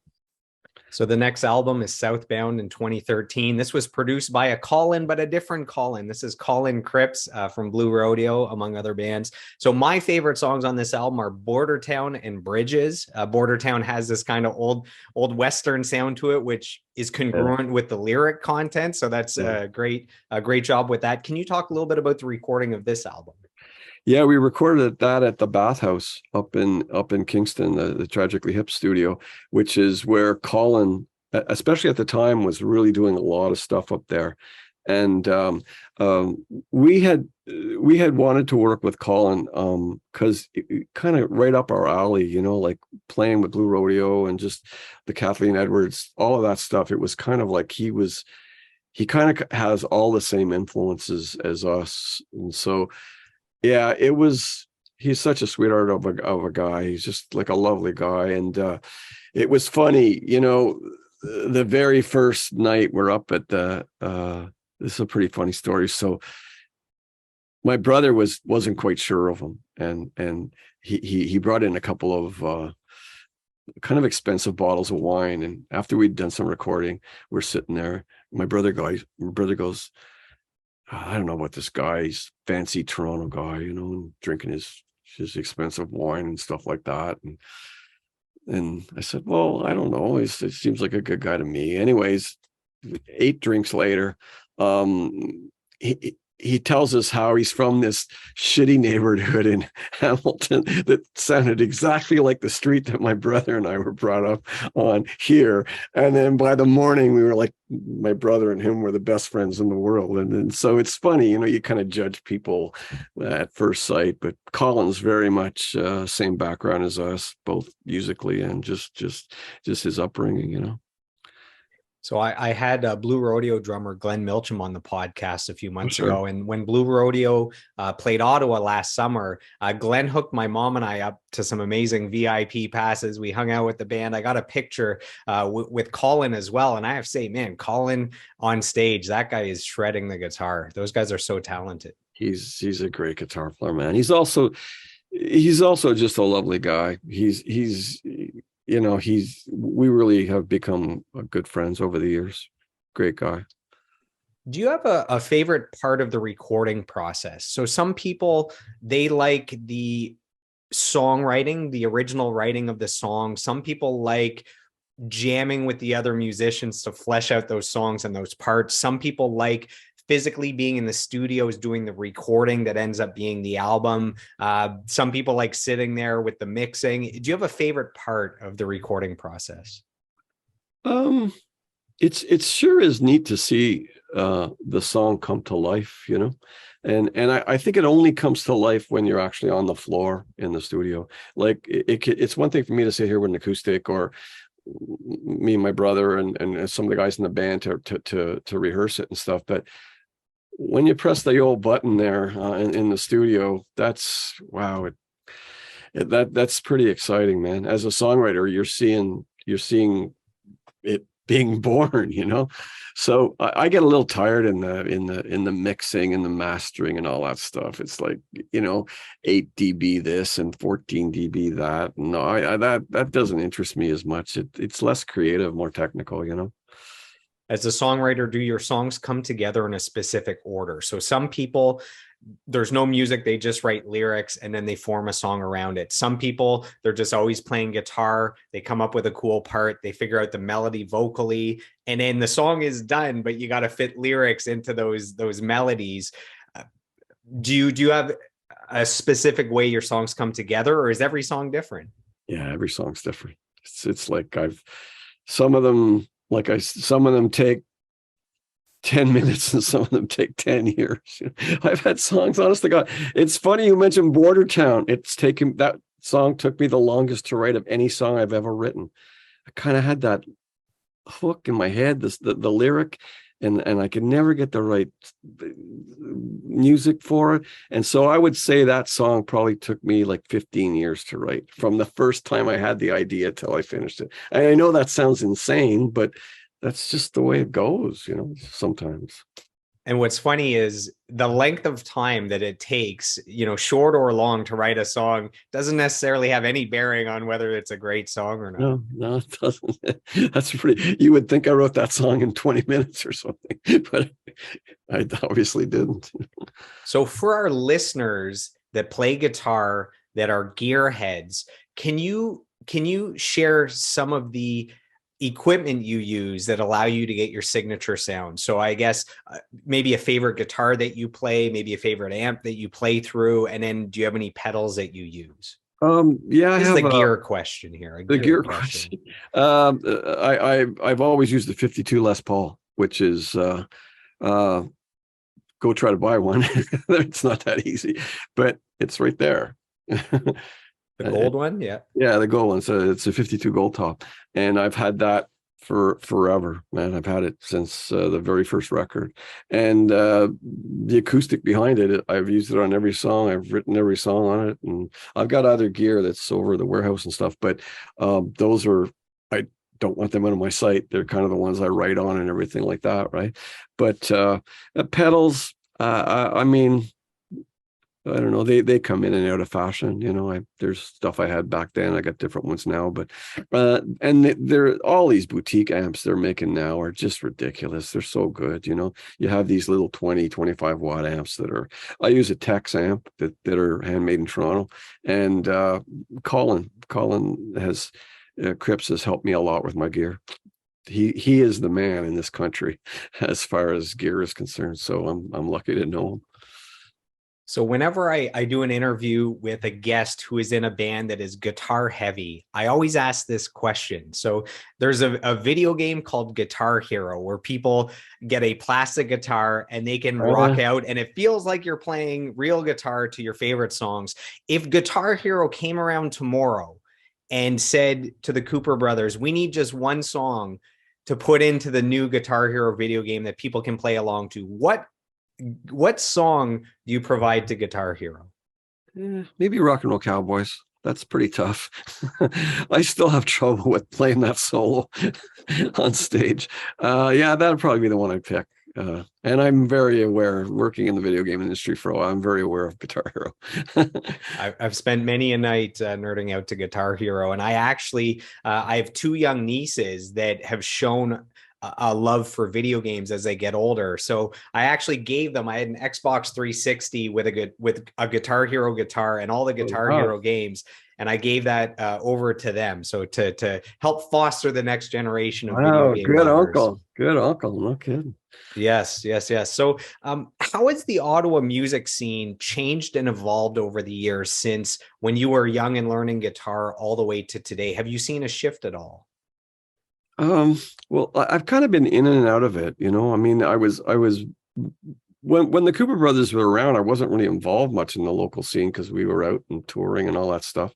And then after the band split up, I got into other things, but I've really become aware of the local scene in the last 10 years or so, more than anything, because and man, there's some serious people that have come out of this town. We've mentioned a couple of them already, but they're people like Kelly Lee and Kathleen Edwards and like you mentioned, the Commotions. All of these people. There's some serious talent in this town, and I'm lucky that I've been able to get involved with some of them. I really resisted co-writing for a long time. Because I don't know, for some reason I didn't warm up to it, but I've done some co-writing in the last few years and with some of these people, and it's been a really positive experience. So when I think of the most important artists that come from Ottawa, so most important artists and most popular, here's my list. So Alanis Morissette, Paul Anka, Bruce Cockburn, Five Man Electric Band, Kathleen Edwards, Kelly Lee Evans, Hollerado, Belly, Annihilator, Sue Foley, and the Cooper brothers. What does it mean to you when people include you on that list of most important artists from Ottawa? And am I missing anyone on that list? I thought I did a pretty good job there. I think there's a big relationship between Belly and the Cooper brothers. It's like for sure, super Belly and then Belly and then Beer Bellies. It's ear to the street. Yeah. No, I mean, Sue Foley, all these people that you're naming are terrific. Yeah, I mean, to get mentioned, in the same breath as those people is an honor for sure. Thank you. So we have a fan question here. This is from Sandy Freeman, who asks, how does he keep his fingers nimble? So that's from Sandy Freeman. I know Sandy. Yeah, he's a good guy. That's hard as you get older, man. It really is. And I've had problems with my hands. And look at this right here. I actually have these things, which they're bags, and you can put them in the microwave, and you can get them in a drugstore, and you basically heat them up, and then you wrap your hands around them. And I especially use these, or I get the wax done on my hands, because my dad suffered from this, and now my brother and I both have it badly, that you kind of get arthritis in your hands, which not good for a guitar player, So yeah, that's a really a good question, and as you get older, a lot of guitar players have these problems, just to keep them loose and, So that heating pad helps? totally. It's got to do with heat. So if you could figure out a way, there's different kinds. That's not the only one that's available, but it definitely does. And I've actually had like stuff done on my hands, like right before that gig you mentioned, the Blues Fest gig. I went and had the wax treatment on my hand the day before so that I could play better, because you just get really stiff, So with that heating pad, is that something where you're heating and using it every day, or before a gig you heat it and it seems Before to a be good? gig. Okay. Yeah, I don't use it every day, but I mean, if it gets especially bad, but it just comes with age. There's not much you can do about it. I've heard Eric Clapton talk about the fact that his hands seem to be slowing down as he gets older, and that he'll watch a video of himself in his prime and he's like, I cannot play that now. Yeah, yeah, and that's part of it. I think it's just there's not much you can do about it. Just Life, it'll get you. Yeah, exactly. Yeah, so let's dive into the next album, Radio Silence from 2017. So my favorite songs on the album, Radio Silence, There's Gonna Be Rain, and End of the Day. Can you talk about this album? I love this album. I thought this was a great album. The recording itself sounded great. The songs were solid. Lots of hooks. It was a pleasant listen.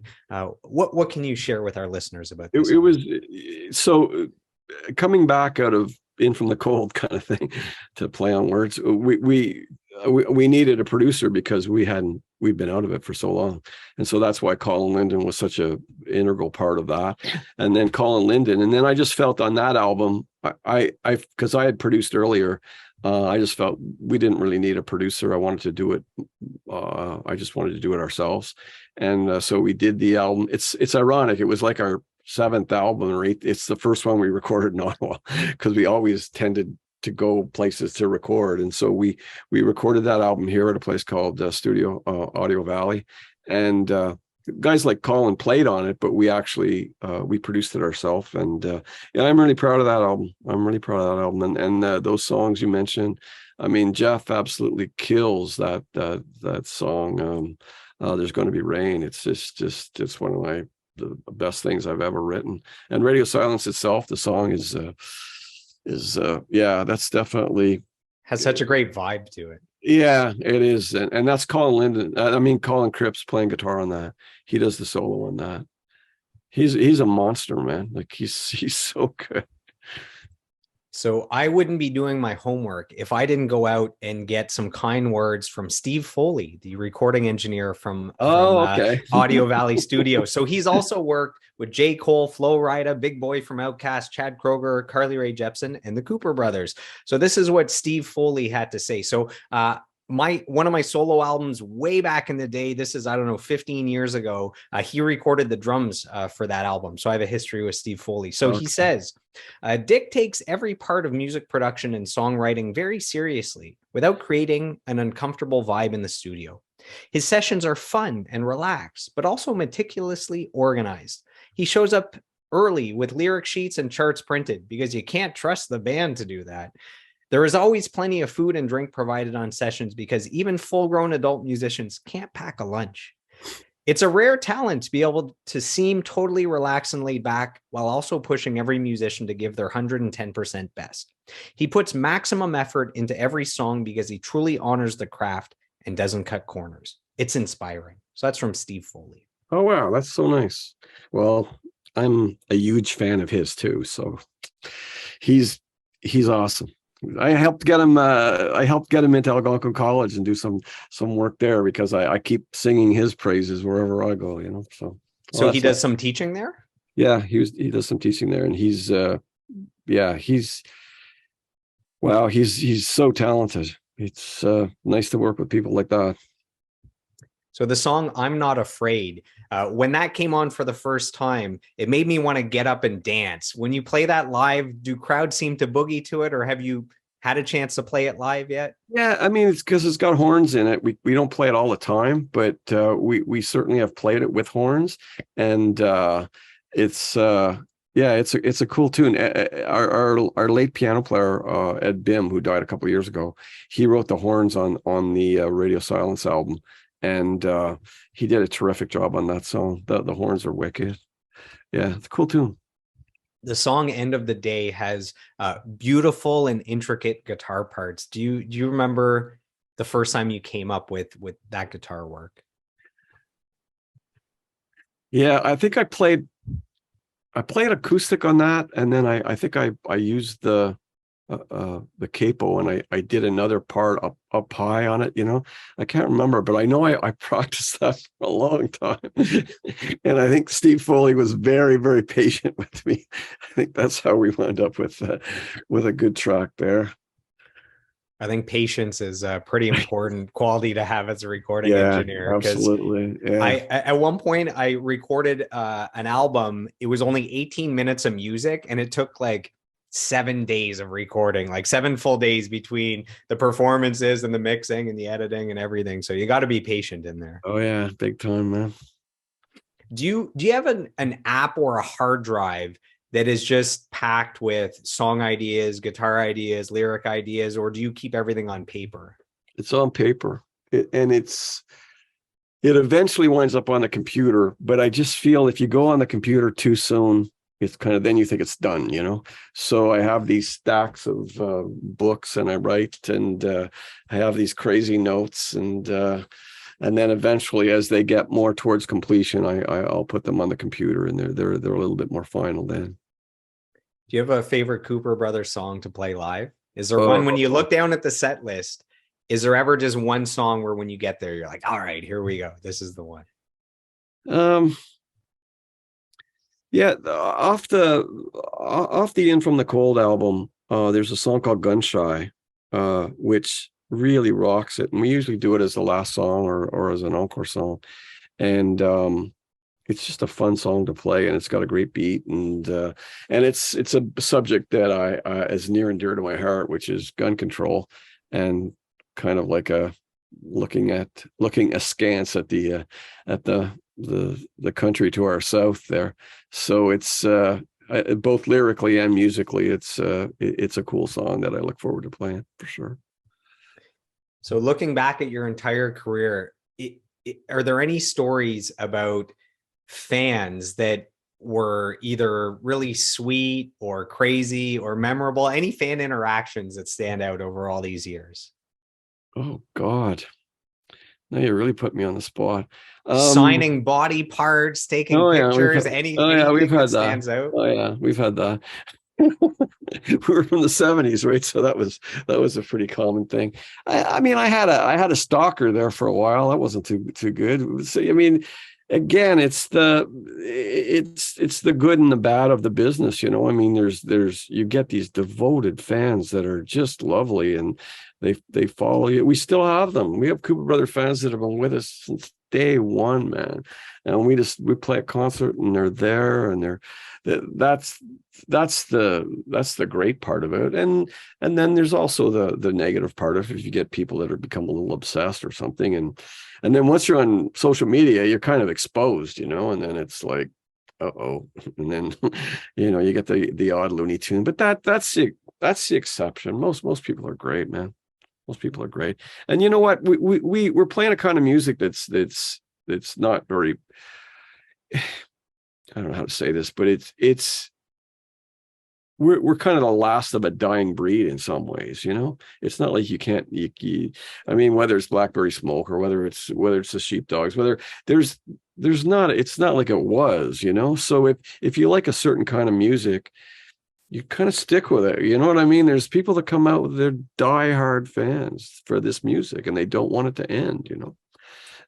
Do you ever go back and listen to your own music? So some actors will never watch themselves in movies. Some authors will never read their own books. Some musicians never listen to their own music once it's recorded and released. I personally, every now and then, go back and listen to my music. Do you ever go and listen to your own music?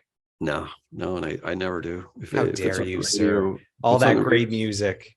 But well, the trouble is that if I'm working on something new, I'll listen to that over and over and over and over again. And if you're making a record like Radio Silence, I listened to that album 1,000 times when we were making it, or after we make it, and you're mixing it, and then you're trying to master it. So you listen to it in your car over and over and over and over again. So it's like then you almost want to get on to the next project because you're losing your mind, you know? So I think it's such a pleasant thing to hear it on the radio, or if we're getting ready for a gig and I have to, we're going to play these songs that I haven't played in a while. And then you play it, you go, oh, that's pretty cool. I forgot we did that. Oh, that's neat. So it's almost like you need a break from it for a while. So I have a hypothetical question for you. So let's say in the distant future, in let's say 200 years, 500 years, 1,000 years from now, when most of popular music from today has been erased from public consciousness, if there could be just one Cooper Brothers song that stands the test of time, that sticks around all the way to that point, what song do you choose and why? So it doesn't have to be one of the band's most popular songs, but just one song you think best represents the band as a whole that could still be around. I mean, I think it's got to be Dream Never Dies. I mean, it's got to be, because I think the intention behind that song was pretty noble, and I think it was written from the heart. And I think that a lot of people dig it. So that says something. It's not just the Spotify numbers. I think it's just over the years, it's the one that people seem to like. I mean, who might argue with them? You've mentioned a few times that you teach at Algonquin, and you teach some amazing courses that have to do with music, with songwriting, with the music industry. What is your favorite part of teaching, and why do you think it's important that we support and encourage the next generation of musicians? I've always been drawn to teaching, and I think it's important that they're taught by people that have done it, and I think that for that reason, I think I bring something to the table. So, I mean, it's just not an academic approach. It's a life skill approach. And so, when I teach, I'm totally honest with the kids, and I tell them what it's like to be on the road. I tell them what it's like, how hard it is to write decent songs, and how tough it is to record, and all of that stuff, and how expensive it is, and how there's easier ways to make money, and I think I'm a decent teacher because of the fact that I'm totally honest with them, and they can ask me anything, whether it's in the class or through an email or something like that. And I think I've been fairly successful as a teacher because I do that, and I treat them as equals, and I try to be honest with them. I don't think there's any other way to teach. So we have about 15 minutes left. So I'd like to dive into your career as a songwriter and a producer with other artists. So one album that's coming out soon. So Sherry Harding's new album, A Million Pieces. This is releasing on March 24th. You wrote the album and produced it. For our listeners that maybe aren't familiar with Sherry Harding, what can they expect music-wise from this album? This is a career highlight for me because we recorded it in Muscle Shoals, Alabama. And I was able to, it was kind of a dream project because Sherry is a backup singer she was a backup singer. Now she's right up front with me and my brother. So she's a great singer. And she just approached me during COVID and said, I've always wanted to do an album. Is there any way you can write me some songs? And so the challenge was writing from a woman's perspective. And then through some circumstances where she had some backers, we didn't really have any kind of restrictions on where we did it and with who. And so I booked the studio I want with the musicians I want. And it's just been a dream project, man. I work with the Muscle Shoals horn section, who have played with like Elton John and people like that. And David Hood played bass, and Kelvin Hawley, who played with Little Richard, played guitar. So it was a bit of a dream project. So the songs came together, and Sherry rose to the occasion, man. It is really a killer album, and I'm so proud of it. And it got me out of my kind of like comfortable spot, and it's more on the soul R&B kind of thing, and even blues. So it's really it is it's like one of the things I'm the most pleased with that I've ever done. So the first single, Don't Tell Me How I Feel, is already out on Spotify. So our listeners can head over there right now and give it a listen. Cool. Here are my notes from listening to the song. The song is great, very groovy, wicked blues rock sound, strong vocals, tasty piano, guitar, and horn playing, fun guitar solo, wonderful chorus. Is that a good description of the song? What do you think about the first single? I'm happy with the song. Really happy with the song. It's maybe my favorite song on the record. It's just like the counterpoint between her and the blues guitar, and then when those horns come in, man, Charles Rose that did the horns is he's a genius, man. He's played with everybody from Paul McCartney to, I mean, he's played with everybody, and the horn charts he did for this record were just killer. So the album comes out later this month, March 24th. The very next day is the CD release party in Ottawa, Saturday, March 25th at the Gladstone Theatre. This is already sold out? Sold out? Yeah. It sold out in like 7 days. She's still in shock over it. she was like, what? Because she's gone from a backup singer to right out front, and this is her thing. And so it's a lot of it's happening pretty quickly for her. So she's so excited. And you'll be getting up to perform a few songs with her? Yeah, I'm gonna play a couple of tunes. Yeah, for sure. All right. And there's no way to get into the show. I mean, if we show up at your front door, we back up the Brinks truck. No. This is past capacity. So this is the best case scenario. This is what you want as an artist and as a producer on an album. So I actually have some kind words from Sherry Harding herself here. So Sherry says, oh boy. As a musician and as a person, I love his heart and his brain. He genuinely cares about others, his family, his friends, and his students. I've witnessed many kind acts that he would never tell you about. He has a sense of community that is rare these days. Dick is also the smartest person I know. So I told you that quote was coming. He is a brilliant songwriter, screenwriter, and novelist, and he continues to come up with fresh ideas. Still in the game and sought after as a collaborator by those who recognize his gifts. I feel proud and privileged to call him my friend. That's from Sherry Harding. Oh, that's sweet. She gets you right in the feels. Yeah, she's a sweetie. And another project you're working on, Jeff Rogers is releasing a solo album this year. This is co-written with you.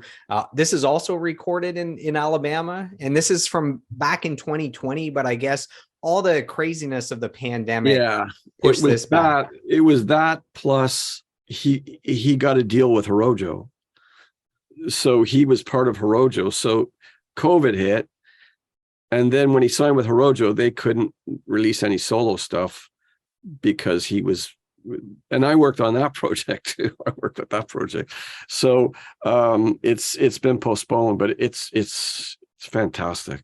Jeff is a crazy talent. Jeff, and I play in this band, and I've got Jeff Rogers and Sherry on the same stage with me. And sometimes my brother and I joke, we're like literally the weakest people on the stage are me and you, but we got the last name, so our job security is okay. The great musicians know that it's best to be the weakest link on stage. Oh, yeah. I remember hearing that Sting, apparently Sting is just incredible live, and he has a talent of finding just like the greatest musicians on the planet where they lift everything together. I've seen Sting a couple of times, man. He's always got the guys, man. I saw him with Chris Body playing trumpet, and Chris has got like 10 solo albums out, So for our listeners, you mentioned Hirojo. For our listeners that maybe aren't familiar with that project, that's a trio. What can you tell them about Hirojo? Well, it was J.W. Jones and Jeff got together with a drummer, and then they went down to Memphis and won that International Blues Challenge. And so when they came back from that, COVID hit, so they were kind of dormant for a while, and then they got a record deal. And so I wrote with them. And so it was a co-write situation, and I think I wrote 9 songs with them that appeared on that record. But they're terrific. 3 people. Jeff sings and plays keyboards and plays bass with his feet. I mean, he's stupid talent, Yeah, he's crazy. So I believe, the final quote of the interview from J.W. Jones. Oh, that guy. That guy. So can you believe I got some kind words out of him? Had to twist his arm to say something nice. No, so JW says, I met Dick Cooper through something called League of Rock, where I would coach bands. We immediately hit it off and have a similar sense of humor. I think I was bugging him one day about his social media presence or something about modern promotion, and he said, why don't you go write a decent song? And I said, actually, I am working on some songs at the moment. And immediately we bonded and started writing songs together. He definitely has an incredible way with words and lyrics, and we've written a lot of great songs together, some of which will be on the new album coming out in May with production by our mutual friend, Gordie Johnson, was a guest on the podcast recently. So that's from J.W. Jones. Yeah, that's exactly what I said to him. Because he was on Facebook all the time. Why don't you get off Facebook, go write a decent song? That's how it started. That's a solid rebuttal. Solid rebuttal. Yeah. He's a talented guy, man. He's a super guitar player. I have two more questions about producing. Do you have any advice to our listeners that would like to have a career as a producer or would like to have a career as a songwriter? Any advice for beginners that have that dream that you once had at the start? Well, I at the start, it's always tough, you know. I mean, and I when I talk to my students, you're going to write a lot of bad songs before you write a good song, but you got to write them. You just can't be waiting for inspiration. Like inspiration is that's just an excuse not to write, you know. You just got to write and write and write, you know. It's just I really think at the start you have to get in touch with that right side of your brain and leave that self-criticism, put that away. You just got to write, and eventually you'll figure it out, you know. And listen to the music in the kind of music that you want to play, and you'll be influenced unconsciously, and it'll happen. But you can't just sit there and wait for it. I see that a lot, you know. People are just waiting for someday they're going to figure it out, and it's like, well, no, do it. Just sit down and do it, you know. What would you say is your favorite part of producing others? Oh, you know what, when you're in that room, man, it's just magic. It's just both working with Jeff and working with Sherry.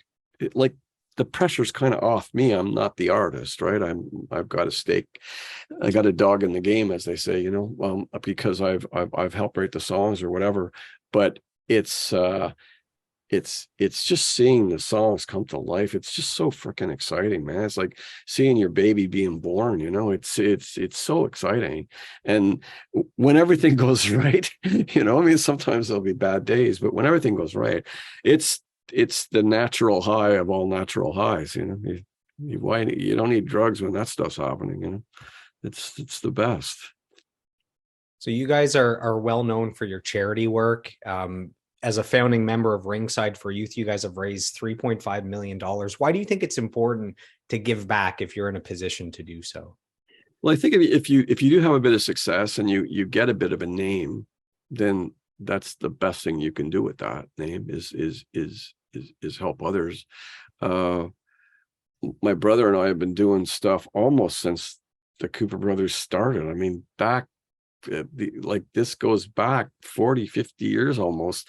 We've always tried to use our names so that we could help raise money, especially for kids, you know. Like we were involved with Shield for a long time.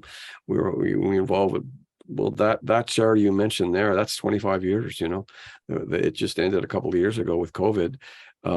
We've always believed that was important for us, and I think that was instilled in us by our parents, you know, who came from nothing. And then once we saw that kind of generosity that they had towards other people, and I think it just came from there. But I always encourage other musicians to do it, you know. I encourage my own kids. Both my kids, I got them involved in charity work when they were like in their teens. I said, this is part of who you should be, you know.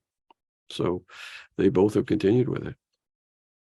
You've had a lengthy career in the music industry. How do you keep this fun after all these years? You know, you seem like you're still having a good time. How is this still fun? How are you not tired of this? It's not work. It's not work when you get up in the morning, and it's fun. I mean, it's I don't look at it at work as all. Teaching is a bit of work.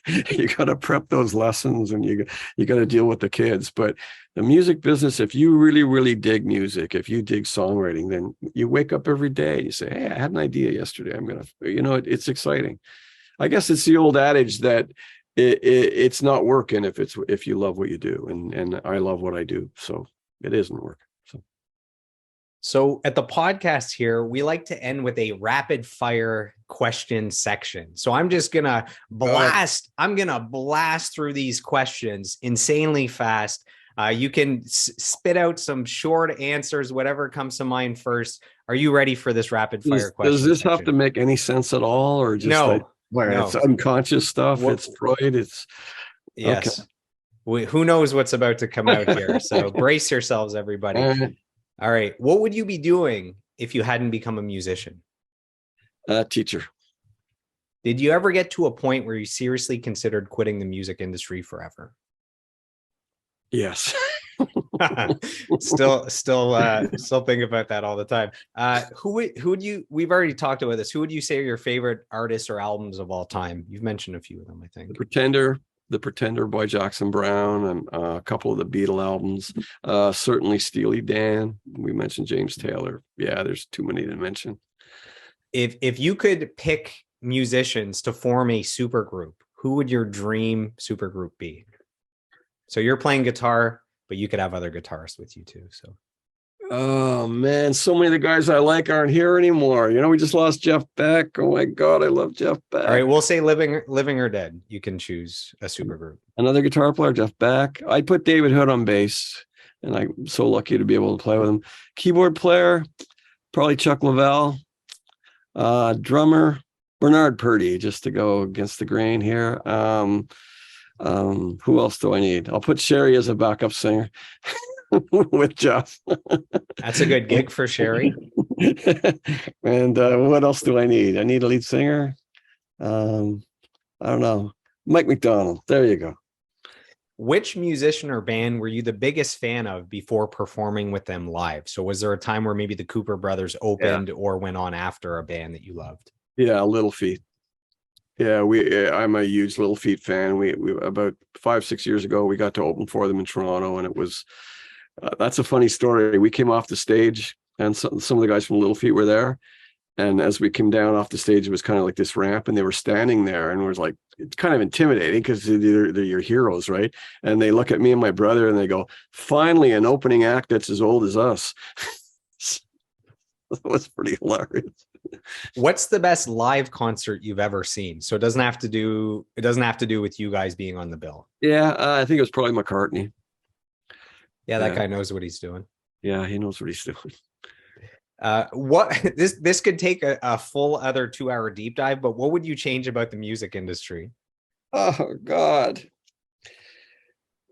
Well, I mean, the number one thing would be if somehow somebody could wave a magic wand and we got back to the album thing, because we live in a singles market, and I think that's just destroying the business. I mean, in my day, you got into the artist, and you talk about your deep dive. I mean, that's how you do a deep dive, is you listen to albums. You don't listen to the latest single that came out and click a button and there you have it on Spotify. I mean, it's or iTunes or whatever. So it's like, I don't know, that the death of the album. I mean, God Almighty, it'd be something. If I mean, most of the students I have, they've never bought albums. They don't even, you know what I mean?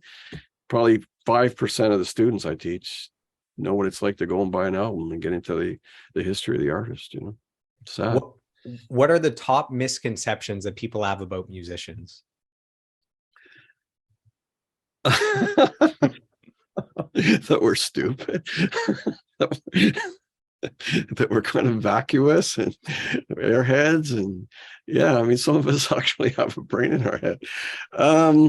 I think that Yeah, they think it's just party city, and that's just not the case. I mean, maybe when you're younger and there you have those initial moments of fame and stuff like that, it can be part of it. But no, it's the best guys in the world are the hardest working guys. Those are the guys that really it's all about hard work.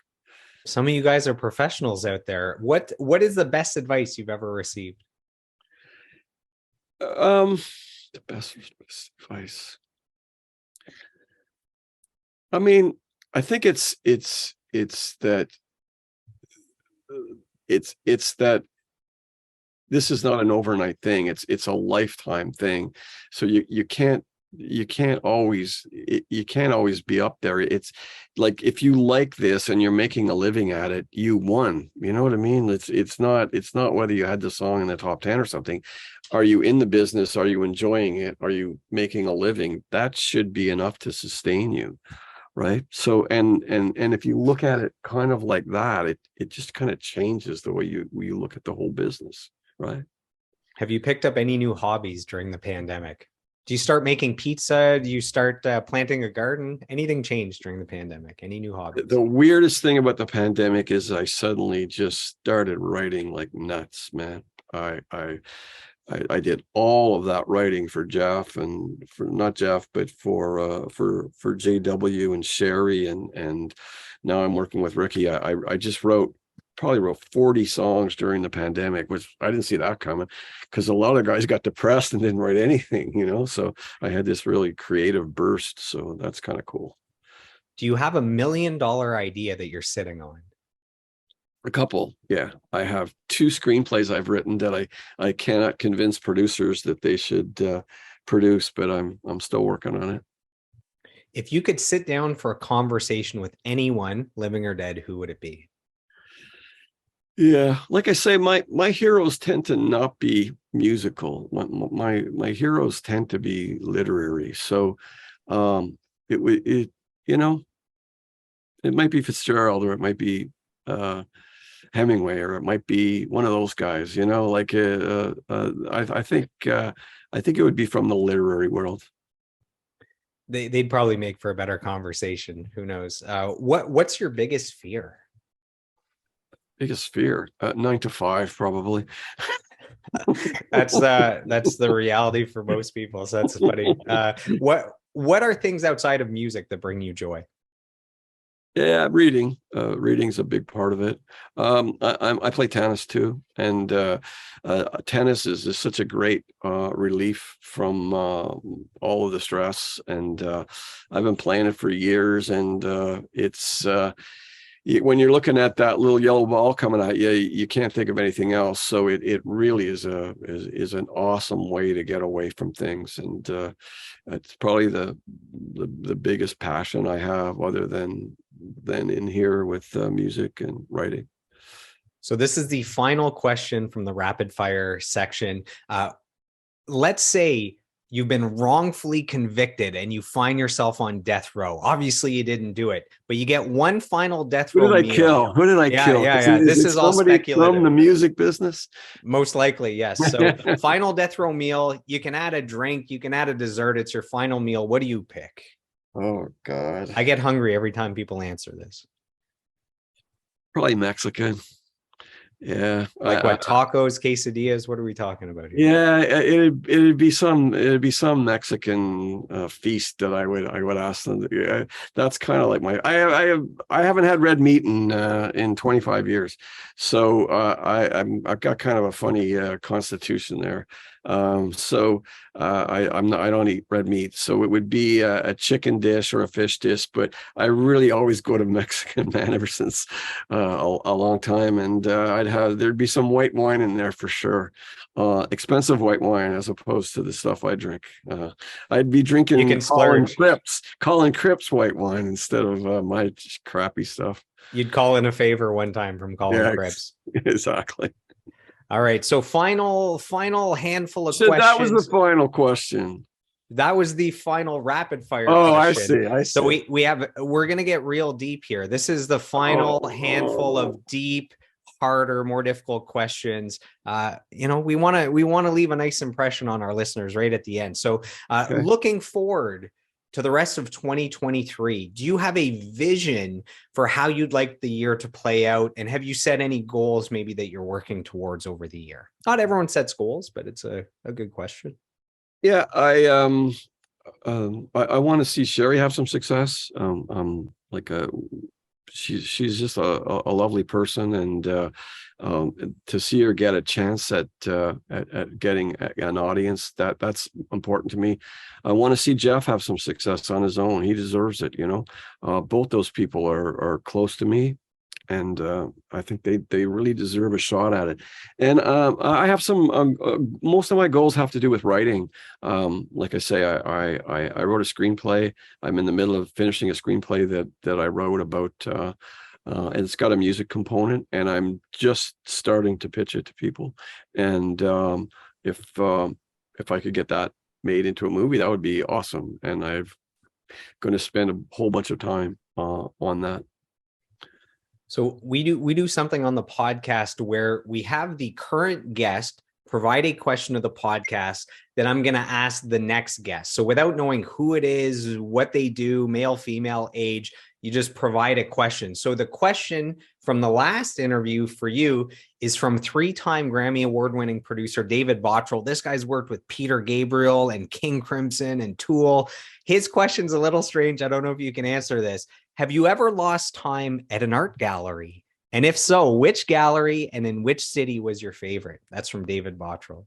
Oh, I wow. wouldn't be able to answer that because I haven't really been to one, but maybe you seem like you're educated and you like the arts. So funny, man, because wherever I go, I head for the art gallery. Attaboy. This question is meant for you. It's totally. And you know what? It's ironic because there's a great art gallery in Nashville, of all place. And I remember the last time I was in Nashville, I went over there, and I totally lost time there because it was this incredible exhibit, and I was in there for hours, and I thought, I can't believe it. And it's like a deco kind of building from the 1920s. It's the building itself is gorgeous. And I said, I can't believe that I'm in Nashville at this art gallery. The last thing most people want to do in Nashville is go to an art gallery. It's the first museum, and isn't that funny, man? So there you go. There you go. What's funny actually is I had Winter Sleep's drummer Lowell, who's now with Billy Talent as well. When he was on, he asked for the next guest without knowing who it is, what's your favorite plant? And I'm thinking, what if I'm asking like a metal vocalist? It's just a weird combo. And my next guest ended up being Jill Zimmerman, who's an award-winning recording engineer, and it turned out that she was massively into plants. Like, it was the perfect question for that guest. Oh, wow. This keeps happening. So in that spirit, can you, off the top of your head, provide a question for our next guest? It could be funny, it could be memorable, it could be inspiring, anything come to mind. Okay. What was the first record you ever bought? All right, first record bought. Now, that you bought, not that you heard, that you actually, not that you streamed. Yeah, because that can be embarrassing. Yes. You know what I mean? So schedules do change, but I believe the next guest will be Suave Pure, who's the drummer for the gold-selling band Il Scarlet, the ska band Il Scarlet. So it should be for him. He's a big lover of music, so that's a great question for him. Final couple questions. When you look back on your life and career, what are you most proud of and most grateful for? I think you have to look at it kind of like a body of work, I mean, and so it's I've written like 200 or 300 songs. I've published a novel. I've got another novel that's almost finished. I've helped other people write. I've taught all these things. I did 50 video games that I have my credits on, and I've worked on TV shows. So it's you look at this body of work, and I've somehow managed to dodge a job that I hated. I've somehow managed. My whole life has always been about, I wanted to stay in some creative sphere, whatever the hell that was. And so I think somehow, I don't even know how, I've managed to survive financially and stay creative all these years.